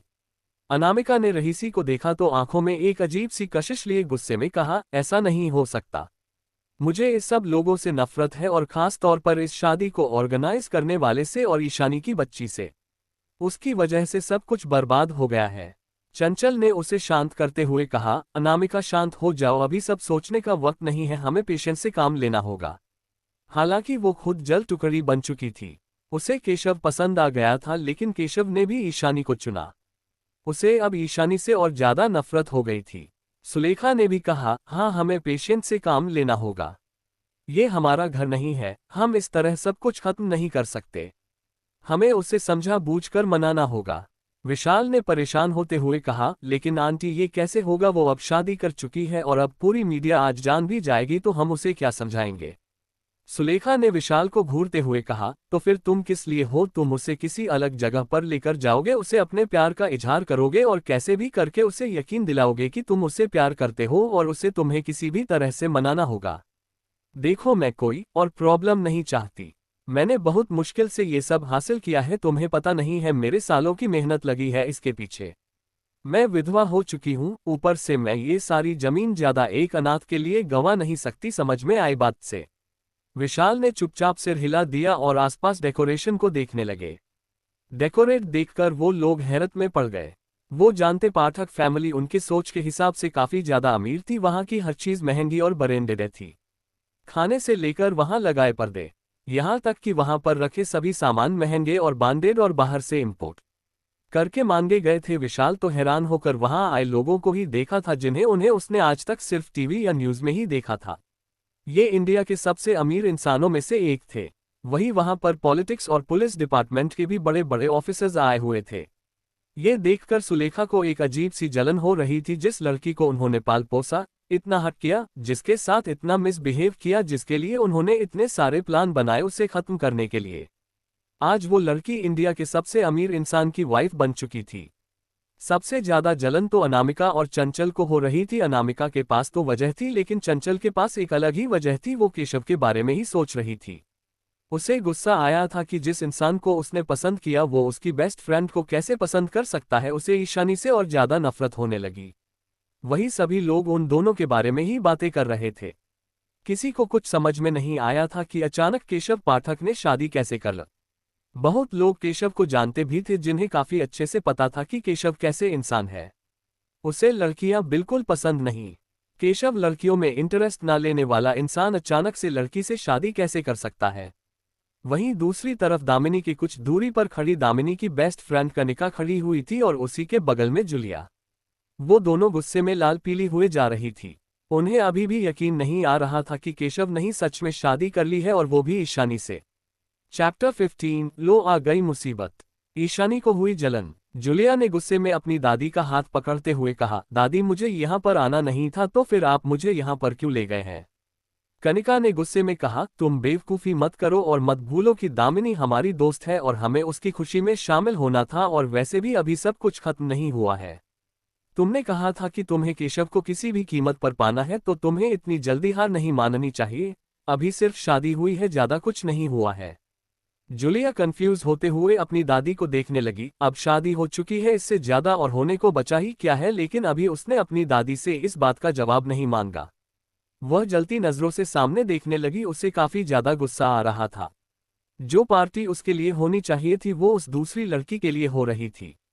उसे समझ में नहीं आया था कि उसमें ऐसी क्या कमी है कि केशव जैसे हैंडसम लड़के ने उसे छोड़कर ईशानी को पसंद किया। वही दामिनी के पास खड़े प्रथम के माता पिता बाकी सभी मेहमानों से मिल रहे थे। ऋषभ ने मुस्कुराते हुए कहा, आंटी अब तो आप खुश हैं ना, आपकी आखिरी जिम्मेदारी कंप्लीट हो चुकी है। आपके पोता, आपकी आंखों के तारे ने शादी कर ली।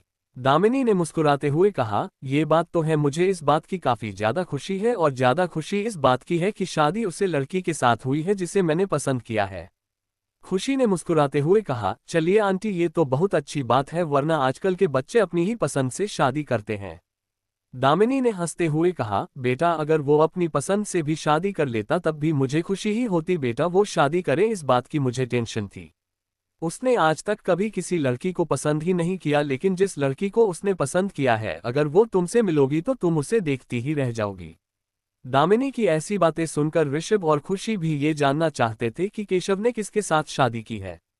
उन्होंने अभी तक ईशानी को देखा नहीं था। तभी अभय माइक लेकर स्टेज पर चल रहा और उन सभी को इंट्रोड्यूस करते हुए, hello everyone, ladies and gentleman, आज यहाँ पर इंडिया के टॉप बिजनेसमैन मिस्टर केशव पाठक की शादी हुई है और अब रिसेप्शनिस्ट पार्टी है। आज अचानक उन्होंने अपनी लाइफ पार्टनर को चुना और उनके साथ शादी की है। आई नो ये थोड़ा सा सरप्राइज है बट आपको एक्सेप्ट करना ही होगा। मैं आप सबके सामने उन दोनों handsome and beautiful person and perfect couple को पेश करने वाला हूँ।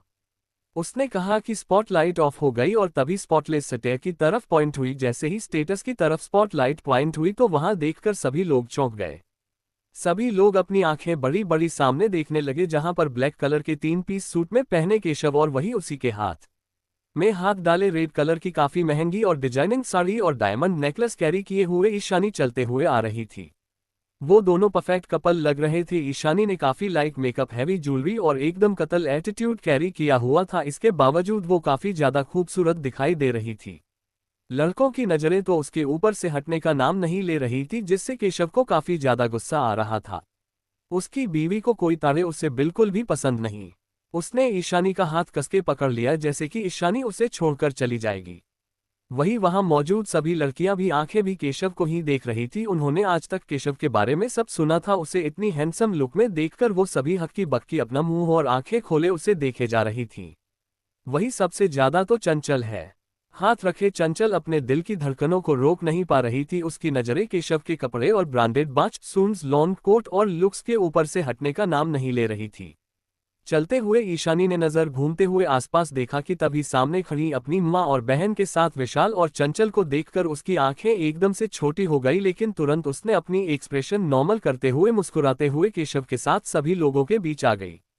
सभी मीडिया रिपोर्ट और न्यूज रिपोर्टर्स उसका इंटरव्यू लेने लगे। वो सभी आपस में बात भी कर रहे थे। सभी लोग इस परफेक्ट कपल की काफी तारीफ कर रहे थे। सभी लोग दामिनी जी को बता रहे थे कि उन्होंने अपने पोते के लिए एक राजकुमारी की ढूंढी है जो इस दुनिया में सबसे ज्यादा खूबसूरत है। दामिनी जी बस में मुस्कुराते हुए उन लोगों को देख रही थी। दामिनी जी ने एक नज़र अपने पोता बहू को देखा जो कि इस दुनिया के सबसे खूबसूरत कपल की तरह है। उसे उम्मीद नहीं थी कि जब लोग उन्हें इतने परफेक्ट कपल की तरह भी देख सकते हैं। जो केशव कभी मुस्कुराता नहीं था, आज उसके होठों पर मुस्कान थी और वो एक लड़की की बाहों में बाहें डाले चलते हुए आ रहा था। सभी मीडिया वाले उनकी फोटो लेने के बाद वहां से चले गए। पार्टी स्टार्ट हुई। केशव और ईशानी ने एक साथ हॉट शेप का बना हुआ बड़े से केक को कट किया। सभी लोगों ने उन्हें बधाइयां और गिफ्ट दिए। उसके बाद पार्टी अपने रंग दिखाने लगे। केशव ने ईशानी के कान के पास आकर पूछा, बेबी तुम्हारी फैमिली नहीं आई? मैंने तुम्हारी फैमिली को भी इन्विटेशन भिजवाया था। ईशानी एक पल के लिए सिहर उठी। उसने मुस्कुराते हुए कहा, रिलैक्स पतिदेव, उनसे भी मिल लिया जाएगा। अभी सिर्फ पार्टी और अपनी हॉट बीवी पर ध्यान दो। वजह यह थी कि वो अपनी फैमिली से मिलना नहीं चाहती। वो दोनों शक्ति और तेज के पास पहुंचे थी। आज शक्ति की झल्ली फ्रेंड एशिया के सबसे बड़े बिजनेसमैन केशव पाठक की वाइफ बन चुकी थी। शक्ति भी कंफ्यूज होकर ईशानी को ही देख रहा था। उसने हायन होते हुए कहा, ओ माय गुडनेस, यकीन नहीं आता कि तूने सच में मिस्टर पाठक से शादी कर ली। ईशानी ने केशव के कंधे पर किस करते हुए कहा, हाँ तो तू क्या चाहता है कि मैं किसी और से शादी ही ना करूं? देखा मैंने मिस्टर पाठक से शादी कर ली, अब तू भी जल्दी से किसी को ढूंढ अपने लिए। अंकल आप इसकी शादी का क्यों नहीं सोचते? शक्ति हैरान होकर उसे देखने लगा। वहीं तेज मुस्कुराते हुए बोला, अब तुमने शादी कर ली तो मैं इसकी भी शादी जल्द से जल्द करवा दूंगा। अब शक्ति चौंकते हुए अपने पिता को देखने लगा। उसे ऐसे देखकर केशव ने उसके कंधे पर मारते हुए कहा, ऐसे मत देखो, 26 साल की हो चुके हो, तुम्हारी शादी तो होनी चाहिए ना। शक्ति ने कुछ नहीं कहा। वो दोनों उन लोगों से कुछ देर बातें करके वहां से चले गए। वो दोनों खुशी और ऋषभ के पास आए और उनका आशीर्वाद लिया। ऋषभ और खुशी हैरान होकर उन दोनों को ही देख गए थे। खुशी ने तुरंत आगे बढ़ के ईशानी के कान के पीछे काला टीका लगाते हुए कहा, हमारी राजकुमारी को किसी की नजर ना लगे। केशव बेटा मानना पड़ेगा, तुमने अपने लिए दुनिया की सबसे खूबसूरत लड़की ढूंढी है। मैंने सोचा था कि मैं अपने बेटे के लिए दुनिया के सबसे खूबसूरत लड़की जाऊंगी, लेकिन आज तुमने मुझे गलत साबित कर दिया। केशव ने मुस्कुराते हुए कहा, कोई बात नहीं आंटी, इस दुनिया में और भी खूबसूरत लड़कियां हैं। उसने ईशानी को देखते हुए कहा, ईशानी ये अभय के मॉम डैड है, Mr Rishabh Shukla and Mrs Khushi Shukla. Ishani ने मुस्कुराते हुए कहा, हेलो आंटी, आई होप कि आप लोगों से दोबारा मुलाकात होगी। खुशी ने हंसते हुए कहा, बिल्कुल, तुमसे तो मुलाकात होती रहेगी, तुम काफी ज्यादा स्वीट हो, तुमसे तो मिलना पड़ेगा ही ना। यो कहते हुए उसने एक बॉक्स उसके हाथ में थमाया और कहा, ये लो तुम्हारा गिफ्ट, इसे पहन जरूर लेना। उसने इतना कहा ही था कि तभी पार्टी के अंदर 4 लोग एक साथ भागते हुए, उन्हें के बीच एक लड़की जिसने पर्पल कलर के सूट पहने हुए थे, वो उनके बीच चलते हुए आ रही थी। उन सभी लोगों ने काफी महंगे कपड़े पहने हुए थे। लड़कों ने ब्लैक कलर के कोट पेंट, अपने आंखों पर सनग्लास लगाए हुए थे ब्लैक। उन्हें देखते ही अभय को एक जोर का झटका लगा। वो हकलाते हुए बोला, ये मुसीबत कहाँ से आ गई? वो लोग एकदम से केशव के पास आए और एकदम से केशव को उन लोगों ने एक साथ गले लगा लिया कि केशव का दम घुटने वाला था। वही ईशानी शॉक्ड होते हुए उन्हें देख रही थी। 3 साल पहले तक इन लोगों के बारे में उसे कुछ पता था।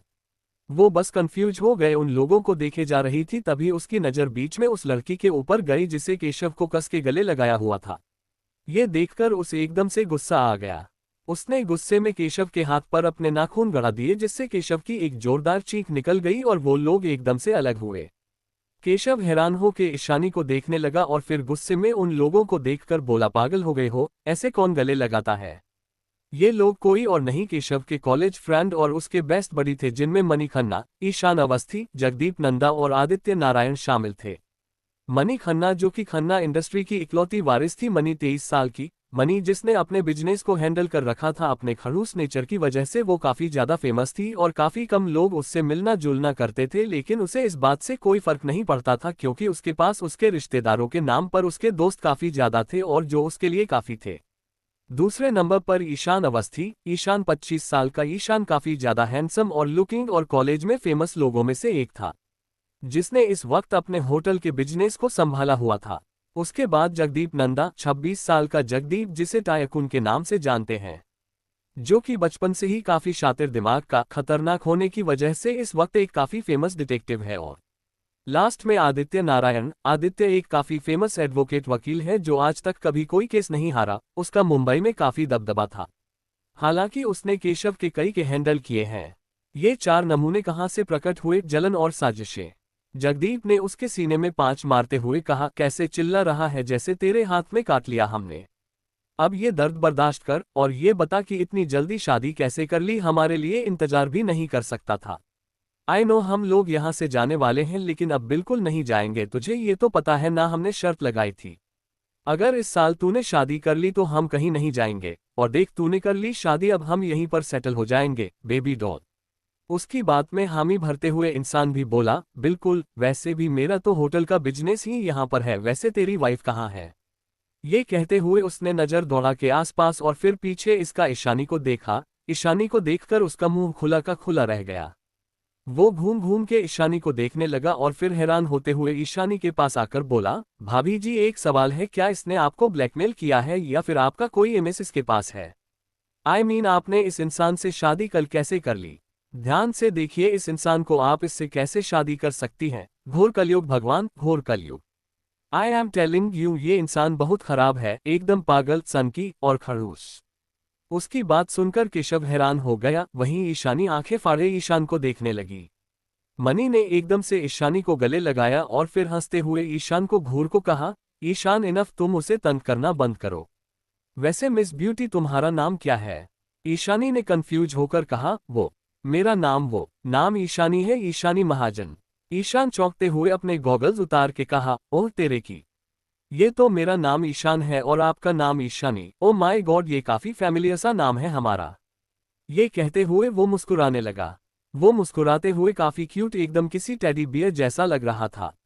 उन सभी की ऐसी बातें सुनकर ईशानी काफी ज्यादा कंफ्यूज थी। उसे सच में यकीन नहीं हुआ था कि ये लोग उसके पति के दोस्त हैं।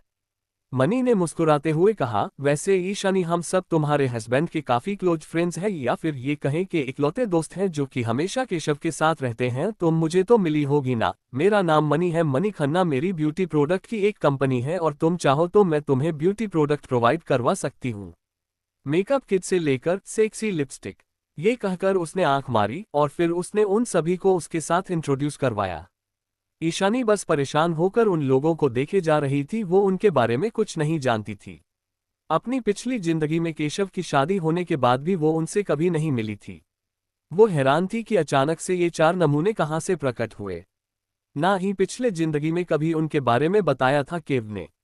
वो यही सोच ही रही थी कि तभी जगदीप ने मुस्कुराते हुए कहा, वाओ ब्रो, तुझे तो दुनिया का बेस्ट गिफ्ट मिल गया। अब तुझे किसी चीज की जरूरत नहीं होगी। चल एक काम कर, अपनी सारी जायदाद मेरे नाम जगदीप नंदा के नाम लिख दे। उसकी बात सुनकर केशव ने उसे घूरते हुए कहा, ओ ये सोचना भी मत, मैं अपनी प्रॉपर्टी कभी किसी के नाम नहीं करता। ये मत भूलो कि तुम अभी भी केशव पाठक के सामने खड़े हुए हो। मेरे साथ इस तरह से बात करने के लिए तुम्हें सजा हो सकती है बच्चे।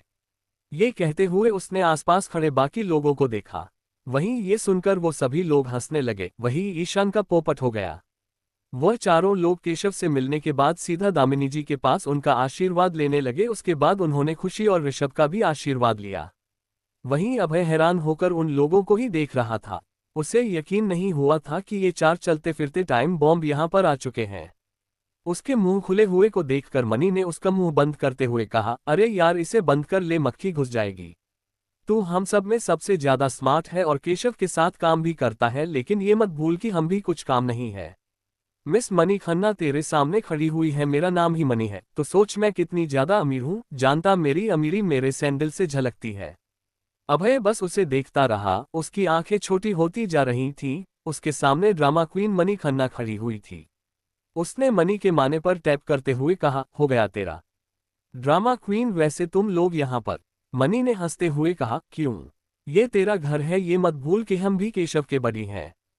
अभय ने कंफ्यूज होते हुए पूछा, लेकिन उसने तो किसी को इनविटेशन भेज ही नहीं। मनी ने चौंकते हुए कहा, ओ माय गॉड, मतलब कि हम लोग बिना इनविटेशन के आ गए। ये कहते हुए उसने बाकी तीनों को देखा। वो भी हैरान होते हुए एक दूसरे को देखने लगे। वहीं ईशानी ने केशव का हाथ पकड़ा। वो इस वक्त अपने कदम सुलेखा और बाकी तीनों की तरफ बढ़ गई थी। वहीं वो चारों अपने आंखों में गुस्सा और नफरत लिए ईशानी को ही देखे जा रहे थे। अनामिका की तो जलन से आंखों लाल चुकी थी। जिसे के सपने उसने देखे थे और जितनी अमीर वो बनना चाहती थी, आज ना चाहते हुए भी ईशानी बन चुकी थी। ऊपर से उनकी ज्यादा भी ईशानी के नाम हो गई थी। अनामिका को जलन हो रही थी कि जो चीज उसे मिलनी चाहिए वो ईशानी के पास क्यों है। ईशानी को हर चीज इतनी आसानी से कैसे मिल जाती है। ईशानी ने उनके पास आकर एकदम से सुलेखा को गले लगाया, लेकिन सुलेखा ने अपनी चेहरे के एक्सप्रेशन बिल्कुल नहीं बदले। लेकिन जैसे ही ईशानी उससे अलग हुई, उसने मुस्कुराते हुए पूछा, ईशानी बेटा, ये सब क्या है? तुमने अचानक से शादी क्यों कर ली? एक बार हमें बता तो सकती थी ना। ईशानी ने टेढ़ी मुस्कान के साथ एक एक करके उन सभी के चेहरे को देखा जो कि उतरे हुए थे, जिसे देख उसे मन ही मन काफी ज्यादा खुशी महसूस हुई थी। वो अच्छे से जानती थी कि उनका अगला प्लान क्या होने वाला था। उसने हल्की सी स्माइल करते हुए कहा, आई एम सॉरी मॉम, लेकिन सब कुछ इतनी जल्दी में हुआ कि मेरे पास टाइम ही नहीं मिला आपको बताने का। आप तो जानती हैं ना, मेरी लाइफ में आपसे ज्यादा इम्पोर्टेंट कोई नहीं है। मैं सबसे पहले आपको बताने वाली थी, लेकिन मिस्टर पाठक ने कहा कि पहले शादी कर लेते हैं। इन्होंने ही तो मुझे प्रपोज किया शादी के लिए। इन्हें तो मुझसे पहली नजर का प्यार हो गया। आप चाहे तो इनसे पूछ सकती हैं। और इनकी दादी ने कहा था कि आज के आज शादी करनी है, इसलिए। ये कहते कहते उसने केशव को देखते हुए आई विंक की। वहीं केशव मुंह फाड़कर उसे देखने लगा। क्या चालू लड़की है, क्या नाटक करती है और कितनी सफाई से झूठ बोलती है। उसे यकीन नहीं आ रहा था कि ईशानी अपनी माँ से इस तरह झूठ बोल सकती है, लेकिन अनामिका ने गुस्से से जलती नजरों से उसे घूरते हुए कहा, लेकिन लिटिल सिस, तुमने अचानक शादी कर ली। तुम तो मिस्टर पाठक को जानती भी नहीं ठीक से। ईशानी ने मुस्कुराते हुए कहा, जानती नहीं हूँ। कोई बात नहीं दी, जान जाऊंगी, जानने में कितना टाइम लगेगा। वैसे भी मिस्टर पाठक के बारे में बहुत लोग जानते हैं, इतना तो मैं भी जानती हूँ, और जितना जानना होगा उतना शादी के बाद जान ही लेंगे। अनामिका ने गुस्से में अपने हाथों की मुट्ठियां भींच लीं। उसे गुस्सा आ रहा था कि ईशानी के पास उसके हर सवाल का जवाब कैसे है, वो उसके हर सवाल का पलटवार क्यों कर रही है। विशाल ने परेशान होते हुए कहा, लेकिन तुम अचानक मिस्टर पाठक को, तुम कभी मिली भी नहीं। ईशानी ने मुस्कुराते हुए कहा, oh come on Vishal, don't say that. किसने कहा ये सब? मैं कल पार्टी में ही मिस्टर पाठक से मिली थी। विशाल की तरफ उंगली पॉइंट करते हुए उसने केशव की तरफ देखकर कहा, पतिदेव इससे मिलिए, ये मेरा बेस्ट फ्रेंड विशाल, विशाल सिंघानिया। ये कहते हुए उसने अजीब सी मुस्कान के साथ विशाल को देखा। उसका उतरा हुआ चेहरा देखकर वो समझ गई कि विशाल का पूरा प्लान खराब हो चुका है और अब उसका प्लान किसी काम का नहीं। ये सोचते हुए वो मन ही मन काफी हंस रही थी। केशव ने मुस्कुराते हुए कहा, हेलो आंटी हेलो। वो सभी से मिला और फिर ईशानी को उनके पास छोड़कर चला गया, क्योंकि उसे काफी अजीब लगा था, जैसे कि उसने उनकी बेटी को किडनैप करके उससे शादी की हो। वो लोग उसे ऐसे देख रहे थे।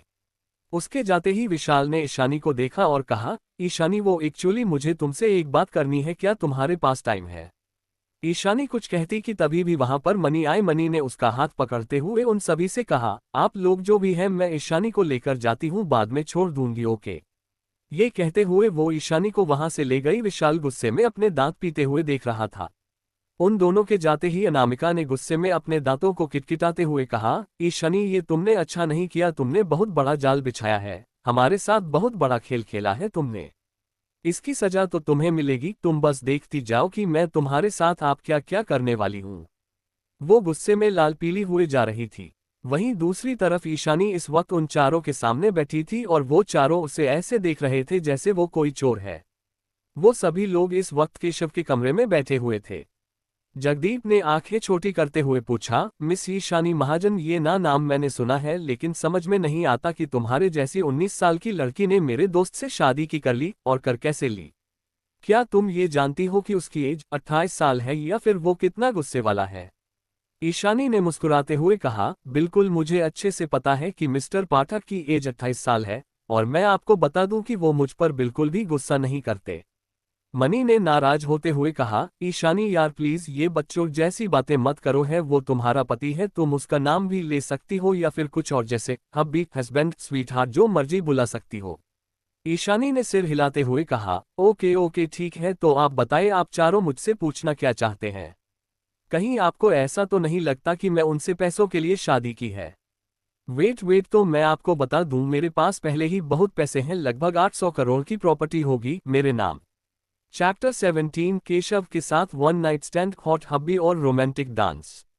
उसकी बात सुनकर इंशान ने खुश होते हुए कहा, wow you are my type, बिल्कुल मेरी तरह हो आप। मैं भी सबसे पहले लोगों को अपने पैसों के बारे में बता देता हूँ बात करने से पहले। मनी ने हंसते हुए कहा, हाँ हाँ क्यों नहीं, गले मिलो, तुम दोनों बचपन के बिछड़े हुए भाई बहनों हो जो कुंभ के मेले में खो गए थे। उसकी बात सुनकर जगदीप और आदित्य को हंसी आ गई। वहीं वो दोनों एक दूसरे को देखने लगे और फिर मनी को। मनी ने आई विंक करते हुए पूछा, देखो ईशानी, सच सच बताना, तुमने केशव से शादी क्यों की है? कहीं सच में उसके पास तुम्हारा कोई वीडियो तो नहीं है? देखो, हो सकता है कि तुम दोनों पहले एक दूसरे से मिले हो और तुमने वो सब कर लिया हो, क्या कहते हैं उसे, हाँ हाँ वन नाइट, और अब शादी करने का दिल कर रहा है। आई नो, मतलब ऐसा हो जाता है। केशव वैसे तो कभी पीता नहीं है, लेकिन किसी ने उसकी ड्रिंक को स्पॉइल किया हो तो वो नशे में कुछ ज्यादा ही हो गया होगा। उसकी बात को समझते हुए ईशानी को हंसी आ गई। उसने हंसते हुए कहा, रिलैक्स, आप लोग कुछ ज्यादा ही सोच रहे हैं। सच में ऐसा कुछ भी नहीं है, हम तो कल पहली बार मिले थे, कल उन्होंने पार्टी मिली थी ना? आदित्य ने आई ब्रो ऊपर उठा के कहा, बिल्कुल कल पार्टी, उस पार्टी में तुम दोनों के बीच कुछ हुआ? आई मीन हो सकता है ना, सोचो सोचो, जरा दिमाग पर जोर डालो। ईशानी ने फिर मना करते हुए कहा, नहीं नहीं, तब भी कुछ नहीं हुआ है, और इसीलिए एक्चुअली उन्हें मुझसे लव एट फर्स्ट साइट हो गया और इसीलिए उन्होंने मुझे तभी शादी के लिए प्रपोज कर दिया। लेकिन मैंने सोचने के लिए थोड़ा सा टाइम मांगा और आज मैंने उन्हें शादी के लिए हाँ कर दिया, इसलिए हम दोनों की शादी हुई है। आदित्य ने चौंक कर इनकार करते हुए कहा, इम्पॉसिबल, ये नामुमकिन है। केशव जैसा इंसान कभी किसी से शादी का कह ही नहीं सकता, उसे तो बिल्कुल पसंद नहीं ये सब, तो वो तुमसे शादी करने के लिए हाँ क्यों कहेगा। ईशानी ने उठकर उन सभी से कहा, सॉरी गाइस, अभी मुझे दादी के पास जाना है, दादी ने मुझे बुलाया था। ये कहते हुए वो कमरे के बाहर निकल गईं। वो चारों एक दूसरे को देखने लगे। किसी को समझ में नहीं आया था कि केशव क्या करना चाहता है और वो लोग क्या करें। क्या वो जो केशव से मिलते थे वो केशव था, या फिर जो आज उनके सामने है वो केशव है जो बचपन में और कॉलेज के टाइम में कैसा था। उससे लड़कियां बिल्कुल पसंद नहीं थी, लेकिन आज केशव ने पहली नज़र में किसी लड़की को पसंद कर लिया और उससे शादी भी कर ली। ये बात उनके लिए किसी सपने की तरह थी। ईशानी नीच आई तो दामिनी ने उसे अपने पास बैठाया और फिर अपनी दोस्तों को देखकर बोली, ये देखो मेरी बहू है ना, एकदम चांद का टुकड़ा। उसकी सभी सहेलियां आंखें फाड़कर ईशानी को देख रही थी। उसके चेहरे पर एक अलग ही नूर था। तभी कनिका ने ईशानी को घूरते हुए पूछा, वैसे ईशानी बेटा, तुमने अचानक शादी कैसे करनी? क्या तुमने भी बाकियों की तरह पैसों के लिए शादी की है? मतलब आई नो केशव काफी रिच है, पॉपुलर है, लेकिन इस तरह किसी से पैसों के लिए शादी करना ये कोई अच्छी बात तो नहीं। उसकी बात सुनकर दामिनी का मुंह बन गया, वहीं ईशानी की आंखें छोटी हो गईं। उसने उन दोनों को घूरा। वो उन दोनों दादी और पोती को काफी अच्छे से जानती थी। उसने आंखें छोटी करते हुए कहा, बड़ी आंटी जी, वो अगर मैं पैसों के लिए शादी की भी रही हूं तो इसमें गलत क्या है? हर इंसान शादी करने से पहले यही देखता है।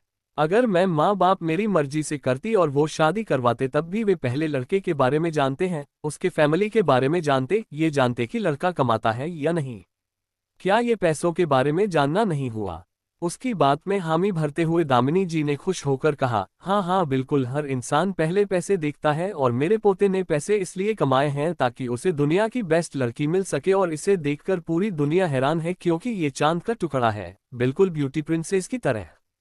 दामिनी जी को कनिका पर इस वक्त गुस्सा आ रहा था, उसे नाराजगी भी हो रही थी और वो परेशान थी कि ईशानी उसके बारे में क्या सोचेगी कि कैसे दोस्त है उसके। कनिका ने अपना मुंह बंद करना ही बेहतर समझा क्योंकि दामिनी उसे गुस्से में देख रही थी, लेकिन जूलिया चुप नहीं हुई। उसने उसे घूरते हुए कहा, तो तुम्हें लगता है कि पैसा सब कुछ है, लेकिन मुझे नहीं लगता। ईशानी ने हंसते हुए कहा, लगभग लाखों के कपड़े, ब्रांडेड हील्स, पर्स और कपड़े और लग्जरी कार वालों के मुंह से ऐसी बातें शोभा नहीं देती। और रही बात तुम्हारी, ये तो जब तुम्हारी शादी होगी तब तुम्हें पता चल जाएगा। वैसे यहाँ पर बहुत लड़के आए हुए हैं, मेरे हस्बैंड भी कुछ को जानते हैं, तुम चाहो तो किसी को भी पसंद कर सकती हो। मैं अपने हस्बैंड से बात करके तुम्हारी सेटिंग करवा दूंगी। ये कहते हुए उसने अजीब सी मुस्कान के साथ उसे देखा। उसकी अजीब सी धमकी को समझते हुए जूलिया के हाथों की मुट्ठियां कस गईं। ईशानी अच्छे से जानती थी कि जूलिया केशव को पसंद करती है और पिछली जिंदगी में काफी कुछ उन दोनों के बीच ऐसा हुआ था जिसके बारे में वो सोचकर काफी ज्यादा गुस्सा हो गई थी। हालांकि कि वो बाद में उन दोनों के बीच से हट गई थी, लेकिन उसने काफी कुछ बिगाड़ दिया था ईशानी और केशव का, और ईशानी इस बार ऐसा कुछ भी होने देने वाली नहीं थी। जूलिया ने ईशानी को घूरते हुए अपने आप से कहा, ईशानी, आई प्रॉमिस, तुमने मेरी लाइफ का सबसे इंपॉर्टेंट इंसान मुझे छीना है, मैं तुम्हारी लाइफ को झंडा बना दूंगी। बस तुम देखती जाओ आगे की जिंदगी तुम्हारी कितनी भयानक होती है। मैं तुम्हारे साथ कुछ ऐसा करूंगी कि तुम केशव को छोड़कर हमेशा हमेशा के लिए चली जाओगी। ये कहते हुए उसकी आंखों में के ईशानी के लिए नफरत साफ दिखाई देने लगी, जिसे दामिनी जी ने भी अच्छे से महसूस कर लिया। उसे काफी ज्यादा घबराहट हो रही थी। उसे अब अपनी बात पर रिग्रेट हो रहा था कि क्यों उसने कनिका और उसकी पोती को यहाँ पर बुलाया। वो उन्हें इस तरह भेज भी नहीं सकती थी, इसलिए वो चुपचाप बस ये सब होते हुए अपनी आंखों के सामने देख रही थी। ईशानी दामिनी के गाल पर किस करके बोली, दादी, मैं अपने पति के पास जाकर क्या है ना, मेरे पति को मेरे बिना बिल्कुल अच्छा नहीं लगेगा। ये कहते हुए वो जूलिया को देखते हुए वहां से चली गई। केशव अपने बिजनेस पार्टनर से बात कर रहा था, तभी ईशानी उसके पास आए। उसने उसकी बाहों में अपनी बाहें डालते हुए धीरे से कहा, क्या बात है, लगता है कि मिस्टर पाठक का अपनी वाइफ के बिना दिल लग जाता है, क्या मैं हॉट नहीं हूँ? केशव ने मुस्कुराते हुए उसे देखकर कहा, ऐसा कुछ भी नहीं है बेबी डॉल, लेकिन मैं तुम्हें तुम्हारी फैमिली के पास छोड़ दिया ताकि तुम उनके साथ कुछ बातें कर सको। वैसे मुझे हैरानी हो रही थी, तुम्हें देखकर लगता नहीं है कि तुम इतनी शातिर हो। तुम्हें शायद मुझ इतना बड़ा इल्जाम लगा दिया, मेरे दोस्त से भी झूठ बोला कि मैंने तुम्हें प्रपोज किया था जबकि शादी के लिए तुमने कहा। ईशानी ने हंसते हुए कहा, ओह, तो आप क्या चाहते हैं कि मैं अब आपके दोस्तों के सामने ये कहूं कि मैंने आपको शादी के लिए प्रपोज किया ताकि वो सभी मुझे गोल्ड दिर्क समझे? केशव ने कसके उसका हाथ पकड़ और बोला, इसलिए तो मैंने कुछ नहीं कहा, बट मैं भी कंफ्यूज हूं कि तुमने मुझसे शादी की क्यों है। ईशानी ने उसके गाल पर अपनी छोटी उंगली चलाते हुए कहा, ये आपको बहुत जल्दी पता चल जाएगा हब्बी। ये कहते हुए वो मुस्कुराकर केशव को देखने लगी, वहीं उसे अपने इतने करीब देखकर केशव के दिल की धड़कन एकदम से तेज हो गई। उसका दिल चाह रहा था कि वो अभी उसे पकड़ के किस कर ले, लेकिन एक तो वहां पर बहुत लोग थे और दूसरा के साथ इस वक्त वो दोनों इतने करीब नहीं आ सकता थे। उसका डर था कि कहीं ईशानी ने उसके गाल पर से 1 घंटा का रख दिया तो क्या होगा। उसकी बेइज्जती हो जाएगी इतने लोगों के सामने, ऊपर से मीडिया भी वहां पर थी। मीडिया के सामने अपनी इज्जत का इस तरह फतीजा करवाते हुए बिल्कुल अच्छा नहीं लगेगा उसे। तभी मनी ने स्टेज पर जाते हुए डांस करने के लिए सभी लोगों को इनवाइट किया। सभी कपल स्टेज पर जाकर डांस करने लगे, लेकिन केशव अपनी जगह से नहीं हिला। ईशानी बेसब्री से इंतजार कर रही थी कि कब केशव उससे डांस के लिए पूछेगा, लेकिन केशव ने उसे देख उसे तक नहीं। अब उसे हैरानी होने लगी। उसने धीरे से उसके कंधे पर सिर रखते हुए पूछा, हब्बी आपको डांस करना नहीं आता क्या। केशव ने मना करते हुए कहा, नहीं वो क्या है ना कि मैंने आज तक कभी किसी लड़की के साथ डांस नहीं किया, और अकेले डांस किए हुए भी काफी ज्यादा टाइम हो गया। ईशानी ने उसके हाथ को पकड़ते हुए उसके एकदम करीब आकर कहा, नहीं किया तो ये पास्ट की बात है, प्रेजेंट में आपकी एक वाइफ है और आपको उसे खुश रखना है, और मैं खुश तब होऊंगी जब आप मेरे हॉट वाला डांस करेंगे। चलिए मिस्टर हब्बी डांस करते हैं। ये कहते हुए वह केशव का हाथ पकड़े स्टेज की तरफ आ गई। केशव किसी चुंबन की तरह खींचा जा रहा। ईशानी की फ्लर्टिंग बातें और बार बार हब्बी कहने से उसका कंट्रोल छूटता जा रहा था। केशव स्टेज पर चढ़ा तो हैरान होते हुए ईशानी को देखने लगा, उसे डांस बिल्कुल भी नहीं आता था। स्टेज पर जाकर वहां लोग खड़े हुए थे, सभी लोग स्टेशन नीचे उतर गए। स्पॉटलाइट ऑफ हुई और केशव और ईशानी के ऊपर पॉइंट हो गई। केशव ने उसकी कमर को पकड़ लिया, वहीं ईशानी ने उसकी बाहों में अपनी बाहें डाल दी। ईशानी ने उसके घबराए हुए चेहरे को देखकर आई विंक करते हुए उसके कान के पास आकर सिर्केटिव वॉइस में बोली, रिलैक्स हॉट हब्बी, अगर आपको डांस नहीं आता तो जैसा मैं करती हूँ वैसा कीजिए, आप बस शांत होकर मेरे स्टेप को फॉलो कीजिए। अगर अच्छा परफॉर्मेंस रहा तो प्राइज मिलेगा। ईशानी उसकी हाथों को अपने हाथों में लिए डांस करने लगी। वह दोनों कपल डांस कर रहे थे, जन जन साथ चलना यूं ही गाने पर। उन दोनों का डांस देखकर सभी लोग हैरान हो गए। ईशान ने चौंकते हुए मनी को चुकोटी काटी। मनी ने चौंकते हुए उसे देखा। ईशान कान पकड़ के कहा, सॉरी वो मुझे लगा कि मैं सपना देख रहा हूँ। मनी ने उसके कंधे पर पिंच करते हुए कहा, अगर तुम्हें ऐसा लगता तो अपने चुकोटी कोटो मेरे क्यों काटी। चैप्टर 18 विशाल ने किया ईशानी को प्रपोज। इविल ईशानी और शक्ति का गुस्सा। डांस करते करते केशव और ईशानी काफी ज्यादा करीब थे और दोनों के दिल की धड़कन तेज होती जा रही थी, लेकिन जैसे जैसे वो करीब आते जा रहे थे लोगों की आंखें फैलती जा रही थी। ईशानी ऊपर उठते हुए एकदम से केशव के फेस के सामने आ गई, जिससे केशव के दिल की धड़कन कुछ ज्यादा ही तेज हो गई।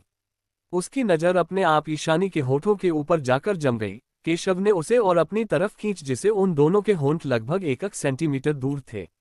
ये देखकर मनी, आदित्य, ईशान और जगदीप चारों के होश हो जाए। वही दामिनी ने कसके अपनी आंखें बंद कर लीं।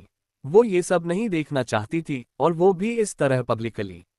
वो दोनों एक दूसरे के होठों को टकराते हुए महसूस कर पाए थे। केशव जैसे ही ईशानी को किस करने वाला था, ईशानी ने अपनी आंखें बंद करनी, लेकिन जैसे ही केशव उसे किस कर रहा था कि तभी म्यूजिक ऑफ हो गया। गाना खत्म हो चुका था। जैसे गाना खत्म हुआ केशव ने गुस्से में कसके अपनी आंखें बंद कर ली। उसे अपनी किस्मत पर रोना आ रहा था। वो बस कुछ ही दूर था अपनी मंजिल से, और उसकी मंजिल के रास्ते को ही म्यूजिक ने काट दिया। म्यूजिक तो लोगों को करीब लाता है, लेकिन ये कैसा म्यूजिक है जिसने उन दोनों को करीब लाते लाते दूर कर दिया। तभी जोरदार तालियां बजने लगी, जिसे वो दोनों होश में आए। दोनों के चेहरे शर्म से लाल हो चुके थे। ईशानी को हैरानी हो गई थी कि वो पब्लिक में ये सब करने वाली थी, वहीं यही हाल केशव का भी है था। वो दोनों स्टेज से नीचे उतर गए। थोड़ी देर बाद केशव अनामिका और सुलेखा के सामने खड़ा हुआ था, बस उन्हें देखे जा रहा था। उसे काफी अजीब लग रहा था। उन दोनों ने उसे बात करने के लिए बुलाया, लेकिन बात करने के लिए जगह उसे घोड़े जा रही थी। वहीं दूसरी तरफ विशाल और चंचल ने ईशानी को BZ रखा हुआ था। सुलेखा ने केशव को घूरते हुए कहा, मिस्टर केशव पाठक, यकीन नहीं आता कि आप इतने रिस्पॉन्सिबल, समझदार और बिजनेस माइंडेड हैं। आपने इस तरह शादी कर ली। मैं मानती हूं कि मेरी बेटी काफी खूबसूरत है, लेकिन आप बस खूबसूरती देख ही शादी कर लेते हैं। उसकी बात सुनकर केशव ने आंखें छोटी करते हुए उन दोनों को देखा। एक्सप्रेशन देखकर वह समझ गया कि कुछ तो अजीब है इन दोनों में। ऊपर ये सौतेली माँ बहन भी हैं। ईशानी की ये सोच उसके होठों पर तिरछी स्माइल आ गई। उसने दोनों हाथों को पॉकेट में डालते हुए पूछा, मैं समझा नहीं, आप कहना क्या चाहते हैं? देखिए, रही बात शादी की, तो अब शादी कैसे भी हुई हो, लेकिन शादी तो हो चुकी है और मैं आपकी बेटी से शादी कर चुका हूं। अगर आपको इससे ऐतराज है तो आप अपनी बेटी से बात कीजिए, मैं इसमें कुछ नहीं कर सकता। और दूसरी बात कि मैं कोई भी काम किसी की परमिशन से नहीं करता। I am Keshav Pathak, the business tycoon. मैं अपनी मर्जी का मालिक था हूं और हमेशा रहूंगा। वैसे मैं औकात देखे बिना बात नहीं करता। आप मेरी वाइफ की सटेप मॉम है इसलिए, वरना। ये कहते कहते वो चुप हो गया। उसके होठों पर कनिका मुस्कान थी। अनामिका ने गुस्से में अपने हाथों की मुट्ठियां भींचकर कहा, व्हाट डू यू मीन? वो तो बच्ची है, लेकिन तुम तो जानते हो ना। बाय द वे, उसने तुमसे शादी मुझे लगता है सिर्फ तुम्हारे पैसे के लिए की है। केशव ने आंखें छोटी करते हुए कहा, अगर ऐसी बात है तो हो सकता है मैं भी उस पैसों के लिए शादी की है, क्योंकि वो भी काफी अमीर है। उसने मुझे खुद बताया कि उसके नाम पर 800 करोड़ की प्रॉपर्टी है। अब जो उसका है वो मेरा और जय मेरा है वो उसका। उसकी ये बात सुनकर अनामिका और सुलेखा के होश उड़ गए। उन्हें यकीन नहीं हो रहा था कि ईशानी सब लोगों को ये बताते फिर रही थी कि उसके नाम पर महाजन फैमिली की सारी प्रॉपर्टी आ चुकी है। हालांकि ये सच भी था, लेकिन उन दोनों को ये बात बिल्कुल मंजूर नहीं हो रही थी। केशव ने मुस्कुराते स्ट्रेट फॉरवर्ड होते हुए कहा, आप लोग कोई और बात करनी है? अगर नहीं तो मैं जा सकता हूं। अनामिका उसे रोकना चाहती थी कि तभी सुलेखा ने उसका हाथ पकड़ लिया और मुस्कुराते हुए केशव को देखकर, वाली जी बिल्कुल आप जा सकते हैं। ये कहते हुए उसने दांत पीसकर केशव को देखा। केशव ने घमंड भरी मुस्कान के साथ, मैंने आपसे पूछा नहीं है, बता रहा हूं। ये कहते हुए वो तुरंत वहां से चला गया। उसके जाते ही अनामिका ने हैरान होते हुए कहा, मॉम आपने मुझे उसे रोकने क्यों नहीं दिया? मैं उससे बता देती ना, सब कुछ सच सच क्या है। मुझे पक्का यकीन है कि ईशानी अब लालची हो गई है। उसे जब ये पता चला कि उसके नाम पर हमारी सारी प्रॉपर्टी है, तब उसने ये सोचा कि वो और अमीर बन सकती है और उसने केशव पाठक को फंसाया है। उसकी बात सुनकर सुलेखा ने कुछ सोचते हुए कहा, लेकिन हम ये साबित कैसे करें? ऊपर से केशव पाठक हमारी बात सुनने को तैयार ही नहीं है। ज्यादा बोले तो उल्टा हमें बर्बाद कर देगा। वो तो जैसे पागल ही हो गया इस लड़की के प्यार में। लेकिन नहीं, हम इतनी आसानी से अपनी प्रॉपर्टी नहीं दे सकते। केशव का नहीं पता, लेकिन हमें अपनी प्रॉपर्टी वापस लेनी है, फिर चाहे वो केशव के साथ है या फिर नहीं। लेकिन उसका सिर्फ एक ही रास्ता है, विशाल। विशाल, तुम अभी विशाल से कहो कि वो अपने दिल की बात अभी के अभी उसे बताएं, और इस तरह बताएं कि ईशानी उससे मना ना कर पाए, चाहे उसके दिल में केशव के लिए कितनी भी जगह क्यों ना हो। अनामिका ने तुरंत अपना फोन निकाला और विशाल को मैसेज टाइप कर दिया। दूसरी तरफ विशाल जैसे ही उसे मैसेज मिला, उसने तुरंत चंचल को इशारे से वहां से जाने के लिए कहा और फिर ईशानी को देखकर बोला, ईशानी मुझे तुमसे बात करनी है, क्या तुम्हारे पास टाइम है? ईशानी ने घूरते हुए उसे देखा और फिर कुछ सोचकर इविल स्माइल के साथ हाँ में अपना सिर हिला दिया। विशाल ने तुरंत उसका हाथ पकड़ते हुए कहा, तो फिर मेरे साथ चलो, मुझे तुम्हें जो बताना है वो मेरी लाइफ का सबसे इम्पोर्टेंट फैसला है। ये कहते हुए वो उसे लेकर वहां से चला गया। वो दोनों बाहर आ गए। विशाल इस वक्त गार्डन में उसके सामने खड़ा हुआ था। वही ईशानी अपनी आंखें छोटी करते हुए उसे देख रही थी। वो अच्छे से जानती थी कि विशाल क्या करने वाला है और वो उसके लिए पहले से ही तैयार थी। विशाल ने गहरी सांस लेते हुए ईशानी को देखा और एकदम से अपने घुटनों के बल बैठकर अपने जेब में से एक बॉक्स निकाला और उस बॉक्स को खोलते हुए डायमंड रिंग ईशानी को दिखाते हुए बोला, Ishani I love you, I really love you. मैं तुम्हें बचपन से प्यार करता हूँ, हमेशा से सिर्फ तुमसे प्यार करता हूँ। क्या तुम मुझे एक मौका दे सकती हो? मैं वादा करता हूँ कि मैं तुम्हें जिंदगी भर खुशी रखूंगा। मैं जानता हूं कि ये सिचुएशन काफी अलग है। उस दिन मैं तुम्हें बताने वाला था, लेकिन अचानक से तुम गायब हो गया। तुम्हें अब मिस्टर पाठक से शादी कर ली, लेकिन मैं अपने इमोशंस पर कंट्रोल नहीं कर सकता। नहीं, फीलिंग्स को तुमसे ज्यादा छुपा पाऊंगा। प्लीज मुझे एक मौका दे दो, मैं सब ठीक कर दूंगा।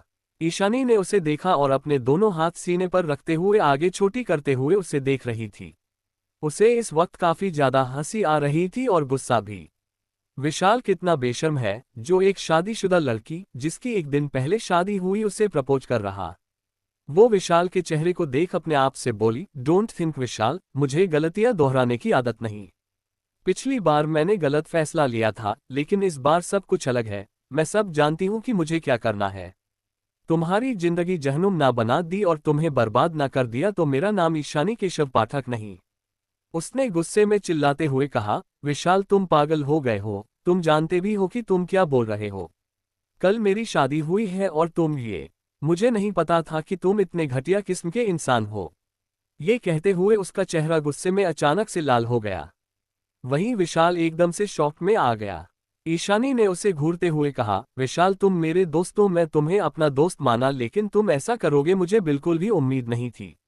मेरे बेस्ट फ्रेंड होने के बावजूद मेरी शादी वाले दिन तुम ये सब तमाशा कर रहे हो।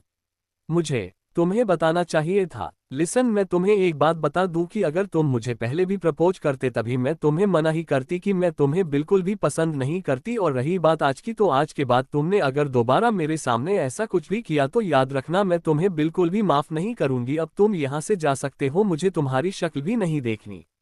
विशाल ने एकदम से उसका हाथ पकड़ते हुए उदास होकर मेलोड्रामा शुरू किया। ईशानी प्लीज एक बार मेरी बात सुनो, एक बार मेरे बारे में सोचो तो सही। तुम अच्छे से जानती हो कि मैं तुम्हारे लिए परफेक्ट हूं, तो फिर तुम मुझे एक मौका क्यों नहीं देती। ईशानी ने गुस्से में उसके हाथ कुछ झटकते हुए कहा, से क्योंकि मैं तुम्हें पसंद नहीं करती। क्या तुम एक बार में कहीं बात समझ में नहीं आती, दफा हो जाओ यहाँ से। वो जाने को हुई, लेकिन तभी विशाल ने एकदम से उसका हाथ पकड़ना चाहा, लेकिन तभी सामने से आ नहीं शक्ति ने गुस्से में चिल्लाते हुए कहा, विशाल बंद कर तमाशा।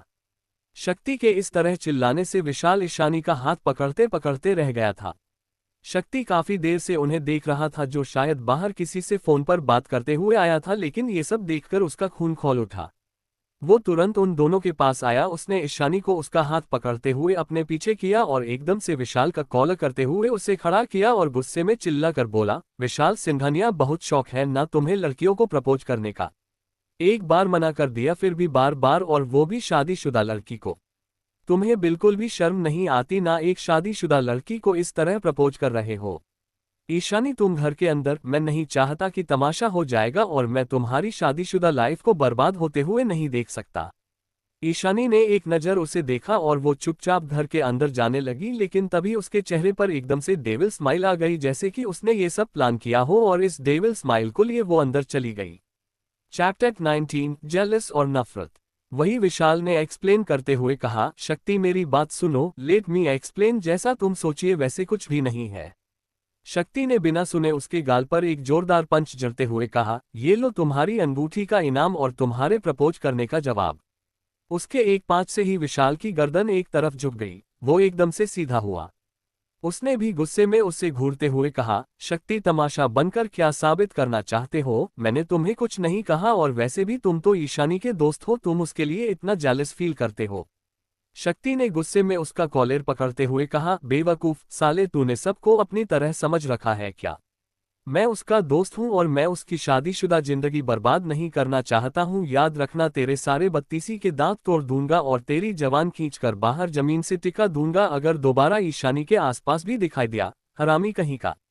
ये कहते हुए उसने उसका गला छोड़ा और उंगली दिखाते हुए धमकी देकर बोला, तुम ईशानी के दोस्त थे और तुम्हारे महाजन फैमिली से काफी अच्छे रिलेशन है। तुम कितने भी बड़े आदमी क्यों ना हो, लेकिन अगर ईशानी के आसपास भी दिखाई दे तो याद रखना उसके बाद मिस्टर पाठक जाने की उन्हें तुम्हारे साथ क्या करना है। ये कहते हुए वो गुस्से में वहां से चला गया। वहीं अब विशाल का चेहरा भी गुस्से में तमतमा उठा था। उसका खुद का एक बड़ा रेस्टोरेंट था, दिल्ली में उसका काफी नाम था, और उसकी ऐसी बेइज्जती। उसने गुस्से में दांत पीते हुए कहा, शक्ति तुम्हें इसकी कीमत चुकानी पड़ेगी जो तुमने मेरे साथ किया है। अगर मैंने इसका बदला न लिया तो मेरा नाम विशाल सिंघानिया नहीं।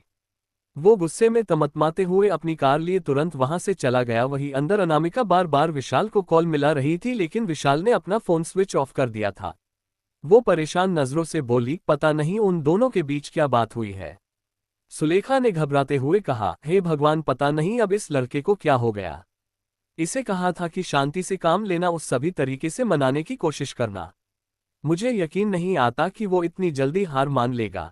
ये बेवकूफ किसी काम का नहीं है, और मुझे ये समझ में नहीं आता कि तुमने इस जैसे लड़के को अपना बॉयफ्रेंड कैसे बना लिया। अनामिका ने मुंह बनाते हुए कहा, मैं तो उसे पसंद भी नहीं करती थी, लेकिन आपने कहा इसलिए मैंने उसे अपना बॉयफ्रेंड बनाया हुआ है। आपने कहा था कि वो हमारे काम आएगा, लेकिन क्या काम आया है? देखिए, वो हमारी किसी काम का नहीं है। आपने मेरी लाइफ पूरी तरह से बर्बाद कर दिया। उन दोनों माँ बेटी ने सामने ईशानी को घूरा और वहां से निकल गई। वहीं ईशानी अपनी आंखों में एक अजीब सी चमक लिए उन दोनों को जाते हुए देखती रही। उन तीनों के जाते ही उसके चेहरे की मुस्कान और चमक कई ज्यादा बढ़ गई।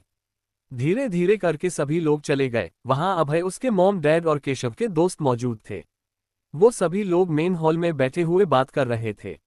मनी ने मुंह बनाते हुए दामिनी जी से कहा, दादी आपको नहीं लगता कि आपका पोता एक नंबर का झूठा है? उसने कहा था कि उसे डांस नहीं आता, लेकिन देखा ना आपने कितना अच्छा डांस किया उसने। केशव ने मनी को देखते हुए बिना किसी एक्सप्रेशन के कहा, मनी ऐसा कुछ भी नहीं है, आई एम सॉरी, लेकिन बीवी ने मुझे डांस करने के लिए कहा और मेरी बीवी ने मुझे ऐसा सपोर्ट किया इसलिए मैं डांस कर पाया। तुम्हें लगता है, जरा मेरी शक्ल देखो कि मैं डांस करने लायक भी हूँ। आदित्य ने हैरान होते हुए कहा, तो फिर तुमने इतना अच्छा डांस कैसे किया और तुमने ईशानी को प्रपोज भी कर दिया शादी के लिए? दादी आपको नहीं लगता कि आपका पोता कुछ ज्यादा ही शैतान है? उसने हम सबसे छुपाया है, मुझे लगता है कि वो पहले से ईशानी को जानता था। उसकी बात सुनकर सभी लोग केशव को देखने लगे, वही ईशान और केशव कभी एक दूसरे को देखते तो कभी उन लोगों को देखने लगे। खुशी ने उन लोगों को शांत करते हुए कहा, अरे बस बस शांत हो जाओ, तुम बेचारे को इस तरह परेशान करना बंद करो, अगर वो पहले से जानता भी था तो इसमें इतना हैरान होने वाली क्या बात है? ईशानी और उन दोनों की शादी हो चुकी है, अब इस बात का कोई मतलब नहीं है। तुम लोग बात का बतंगड़ बनाना बंद करो और उन लोगों की खुशी में खुश हो जाओ, तुम लोग की भाभी आ चुकी है। दामिनी ने खुशी को देखते हुए कहा, वैसे खुशी बेटा, केशव की तो शादी हो गई है, अब तुम्हें भी अभय के लिए अपनी बहू ढूंढनी चाहिए। अभय बस 1 साल छोटा है ना केशव से। अभय ने चौंकते हुए कहा, दादी आप मुझे इस पर सब मुसीबत में मत डालिए, आप अच्छे से जानती हैं कि मैं शादी नहीं करने वाला। मुझे बिल्कुल इंटरेस्ट नहीं है। जगदीप ने मुंह पर हाथ रखते हुए कहा, ओह गॉड, इसका मतलब अभय शुक्ला गे है। ये सुनकर सभी लोग हैरान परेशान होकर अभय को देखने लगे। अभय ने चिढ़ते हुए कहा, बस भी करो यार, नाटक की एक हद होती है। ये कैसा मजाक है? मुझे लड़कियों में इंटरेस्ट नहीं, इसका मतलब ये तो नहीं कि मुझे लड़के पसंद है। मैं एकदम स्ट्रेट हूँ, मुझे लड़कियां ही पसंद है, लेकिन अभी मुझे शादी नहीं करनी। मॉम डैड प्लीज, आप तो जानते हैं ना। खुशी नहीं नाराज होते हुए कहा, ये गलत बात है बेटा, देखो केशव तुमसे 1 साल बड़ा है, लेकिन उसने शादी कर ली, जबकि सबको लगता था कि वो कभी शादी नहीं करेगा, लेकिन तुम अभी तक शादी करने को तैयार नहीं। ईशानी ने मुस्कुराते हुए अपने आप से कहा, मुझे अच्छे से पता है कि अभय शादी क्यों नहीं करना चाहता हूँ। डोंट वरी आंटी, कुछ ही दिनों के अंदर आपकी बहू भी आ ही जाएगी। ये कहते हुए उसने एक स्माइल पास की। वही खुशी नाराज होते हुए वहां से उठकर चली गई, उसी के पीछे पीछे ऋषभ चला गया। वहीं केशव बस जाते हुए उन लोगों को देखने लगा और फिर उसने अभय को देखते हुए शांत आवाज में कहा, वो तुम्हारे माँ बाप है, अगर तुमसे कह रहे हैं तो शादी कर लो ना। अभय ने चिढ़ते हुए उसे देखा जैसे कि उसने कोई अजूबा देख लिया हो। आदित्य ने भी हैरान होते हुए कहा, कमाल है ये तुम कह रहे हो केशव।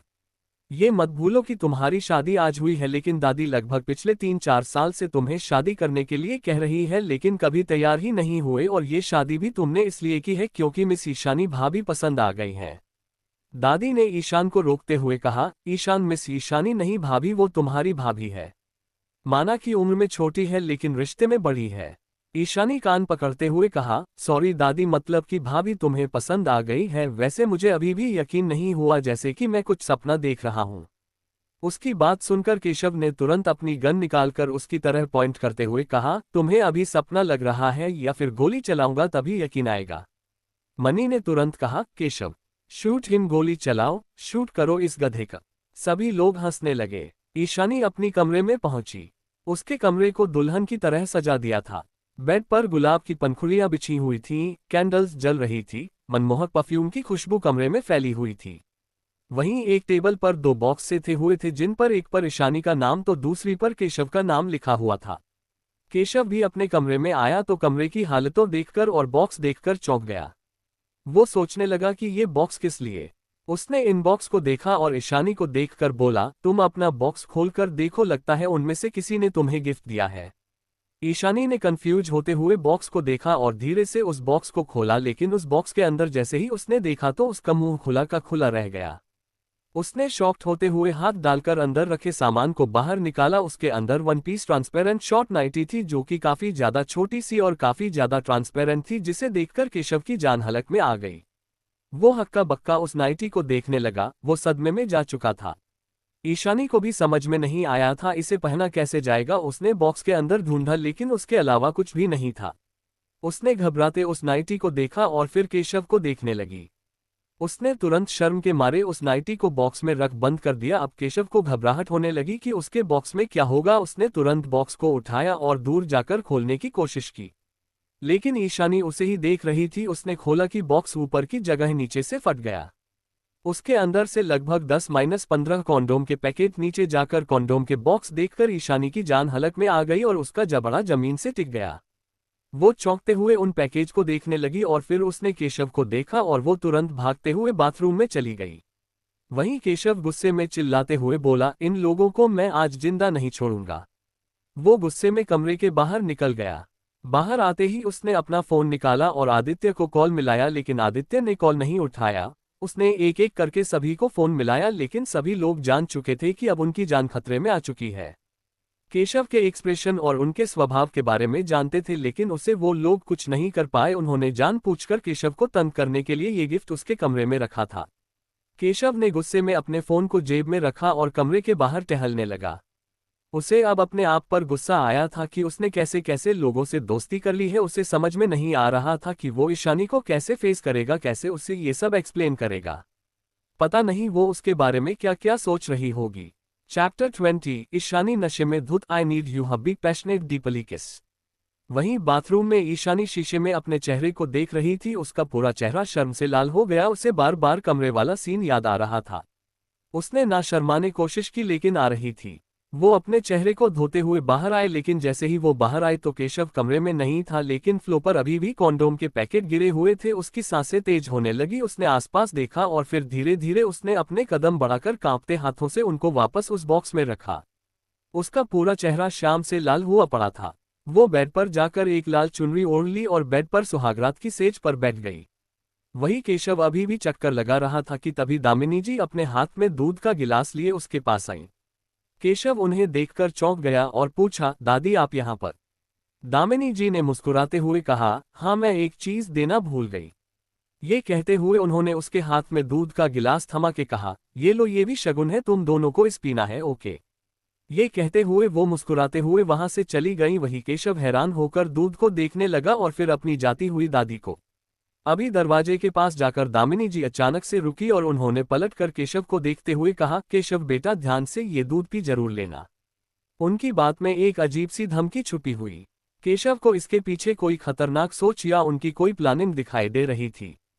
केशव को समझ में नहीं आया था कि दामिनी आखिर उसे दूध पिलाने क्यों चाहती है। उन्हें अच्छे से पता था कि केशव को दूध पीने की आदत बिल्कुल भी नहीं और ना ही वो दूध पीता है, तो फिर आज ये क्यों। ये सोचते हुए वो कमरे में गया और सामने खड़ी ईशानी को देखने लगा, जो कि उसे दूध के गिलास को देख रही थी। उसने टेबल पर दूध का गिलास रखा। केशव ने अपने कोट के बटन खोलते हुए कहा, वो एक्चुअली एक काम को, इस दूध को तुम पी लो, मुझे दूध पीना पसंद नहीं। ईशानी ने हल्की मुस्कान के साथ कहा, आई नो, मुझे पता है। केशव ने आंखें छोटी करके पलटते हुए उसे देखा। वो ये सोच रहा था कि ईशानी को कैसे पता कि उसे दूध पीना पसंद नहीं है।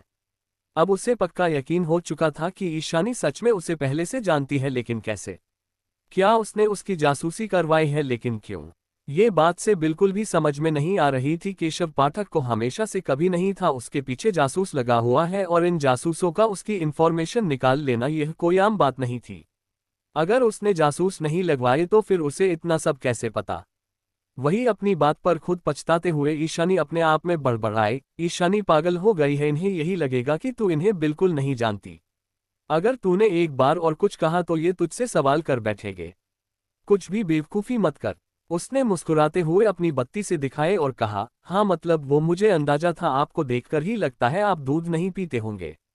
केशव ने आंखें छोटी करते हुए उसे देखा। अब उसे कन्फर्म हो गया था ईशानी का बचकाना एक्सक्यूज उससे बचा नहीं पाया था, लेकिन वो फिर भी मुस्कुरा रही थी। केशव ने दोबारा मिरर की तरफ देखा और अपने कोट के बटन खोलने लगा। उसने कोट उठाकर सोफे पर रख दिया। वो अपनी टाई को निकलने लगा। वही निशानी ने तुरंत उसे दूध का गिलास उठाया और एक सांस में पूरा गटक गई। उसे दूध बचपन से काफी ज्यादा पसंद था और वो पीतू भी खूब थी, इसलिए वो इतनी हल्दी थी। हालांकि वो जिम जाने की वजह से और अपने सौतेली माँ बहन के कम खाना देने की वजह से काफी दुबली पतली हो चुकी थी इस वक्त। लेकिन उसे इसका का टेस्ट थोड़ा अजीब लगा, लेकिन उसने इस बात पर ध्यान नहीं दिया। वो सीधा जाकर बेड के एक कोने में जाकर बैठी और पूरे कमरे को निहारने लगी। उसने इस कमरे को काफी ज्यादा मिस किया था, उसे आज भी याद था। उसने अपनी पहली सुहागरात जहां वो कमरे में तो आई थी, लेकिन उसने केशव को कमरे के बाहर निकाल लिया था, जिसकी के वजह से केशव बेचारे को पूरी रात करने के बाहर बितानी पड़ी और वो नीचे भी नहीं गया या फिर गेस्ट रूम में, वरना दामिनी परेशान हो जाती कि बहू ने उनके पोते को अपने पास सोने क्यों नहीं दिया। ये याद करते ही उसने परेशान नम आंखों से केशव को देखा, तभी उसे अपना सिर भारी होता हुआ महसूस किया। उसने अपने दोनों हाथों से अपने सिर को पकड़ लिया और इधर उधर झटकने लगी। उसने सिर झटकते हुए सामने केशव को देखा तो उसके होठों पर मुस्कान आ गई, लेकिन तभी वो कंफ्यूज होते हुए बोली, ओ माय गॉड, मेरे सामने तीन तीन मिस्टर पाठक कैसे हैं? मेरे हैंडसम हबी एक से ट्रिपल कब हो गए? वो ये बोलते हुए तुरंत बेड के नीचे उतरी और केशव की तरफ जाने लगी। वही जो केशव अपनी शर्ट के स्लीव्स को फोल्ड कर चुका था, वो जैसे ही पलटा तो उसके सीने से एकदम से ईशानी आ सटी। ये देख केशव की आंखें एकदम छोटी हो गई। वो हैरान होकर ईशानी को देखने लगा। वही ईशानी जिसकी आंखें हल्की हल्की लाल हो गई थी, उसका पूरा चेहरा उसे किसी भट्टी की तरह तप्त हुआ महसूस हो रहा था। यही हाल उसके बदन का भी था। उसने एकदम से केशव की बाहों में अपनी बाहें डालते हुए कहा, oh my goodness, you are damn hot mister hubby. जी चाहता है कि आपको कच्चा चबा जाऊं। ये कहते हुए वो उसके गाल पर उंगलियां चलाने लगी। वही केशव उसकी बात सुनकर एकदम से सुनन पड़ चुका था। वो आंखें बड़ी बड़ी करके उसे देखने लगा। उसे बिल्कुल भी यकीन नहीं हुआ था कि ये उसकी वाइफ है जो उससे ऐसी बातें कर रही है, लेकिन वह खुद को इस वक्त ईशानी की नील से झिल्ली आंखों में डूबता हुआ महसूस कर रहा था। उसे पता नहीं क्यों अपने आप पर कंट्रोल उसका छूटता जा रहा था। ऐसा लग रहा था कि ईशानी उसे हिप्नोटाइज कर रही है। वही ईशानी बिना डोर की पतंग की तरह इधर उधर झूलती नजर आ रही थी। उसने एकदम से केशव के गालों को पकड़ते हुए पिंच करते हुए कहा, oh my husband, you are so hot and sexy hubby, you know I wanna taste you. ये कहते हुए वो एकदम से केशव की काफी ज्यादा करीब आ गई। वही केशव की जान हलक में आ गई थी। ये देखकर वो केशव के काफी ज्यादा करीब थी। उन दोनों के शरीर एक दूसरे से सटे हुए थे। शुक्र था कि उन दोनों की शरीर पर कपड़े थे, वरना केशव की क्या हालत होती ये तो वो खुद नहीं जानता था। वो जैसे तैसे अपने आप पर कंट्रोल करते हुए ईशानी को पीछे करने की कोशिश करने लगा। वहीं ईशानी उससे दूर हटाने का नाम नहीं ले रही थी। उसने भी महसूस किया कि ईशानी का बदन इस वक्त काफी ज्यादा गरमाया हुआ है। ये जानकर वो काफी ज्यादा हैरान था। अभी कुछ ही मिनट तो पहले ईशानी बिल्कुल नॉर्मल थी, तो अचानक से उसे क्या हो गया वो कुछ सोच पाता कि उससे पहले ही ईशानी ने उसके कॉलर को पकड़कर अपनी तरफ खींच एकदम से उसे लेकर बेड पर जा गिरी। केशव इस वक्त ऊपर लेटा हुआ था। वही उसके नीचे निशानी थी, जो कि अपनी हल्की बंद होती है आंखों से उसे के होठों को चूमने की कोशिश कर रही थी। वहीं केशव उसे दूर है रहा था। हालांकि अब उसका अपने आप पर से कंट्रोल छूटता जा रहा था। एक तो ईशानी की ऐसी वाइल्ड हरकतें और ऊपर से उसकी हिप्नोटाइज आंखें जो उसे बार बार अपनी तरफ अट्रैक्ट कर रही थीं। उसने उसकी कमर को कसके पकड़ा और कसके मसलते हुए कहा, हे डिटेल लाइफ, मुझे परेशान मत करो वरना तुम्हारे लिए तकलीफ हो सकती है।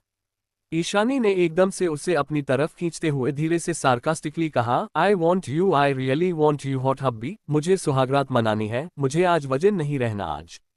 उसकी बात इतनी धीमी थी कि केशव को भी सुनाई नहीं दी। तभी केशव का ध्यान उस गिलास की तरफ गया जो कि अभी अभी दामिनी जी देकर गई थी।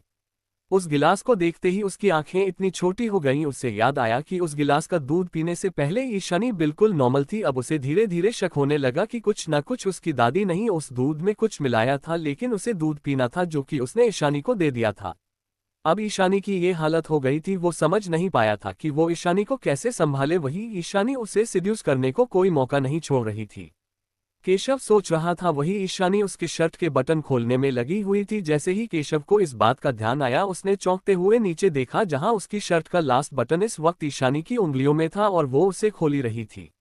ये देखकर वो तुरंत उसके ऊपर से हटने को हुआ कि तभी ईशानी ने उसकी बाहों में जब बहन डालते हुए उसे अपनी तरफ खींच लिया, जिससे वो सीधा ईशानी के सीने से जा टकराया।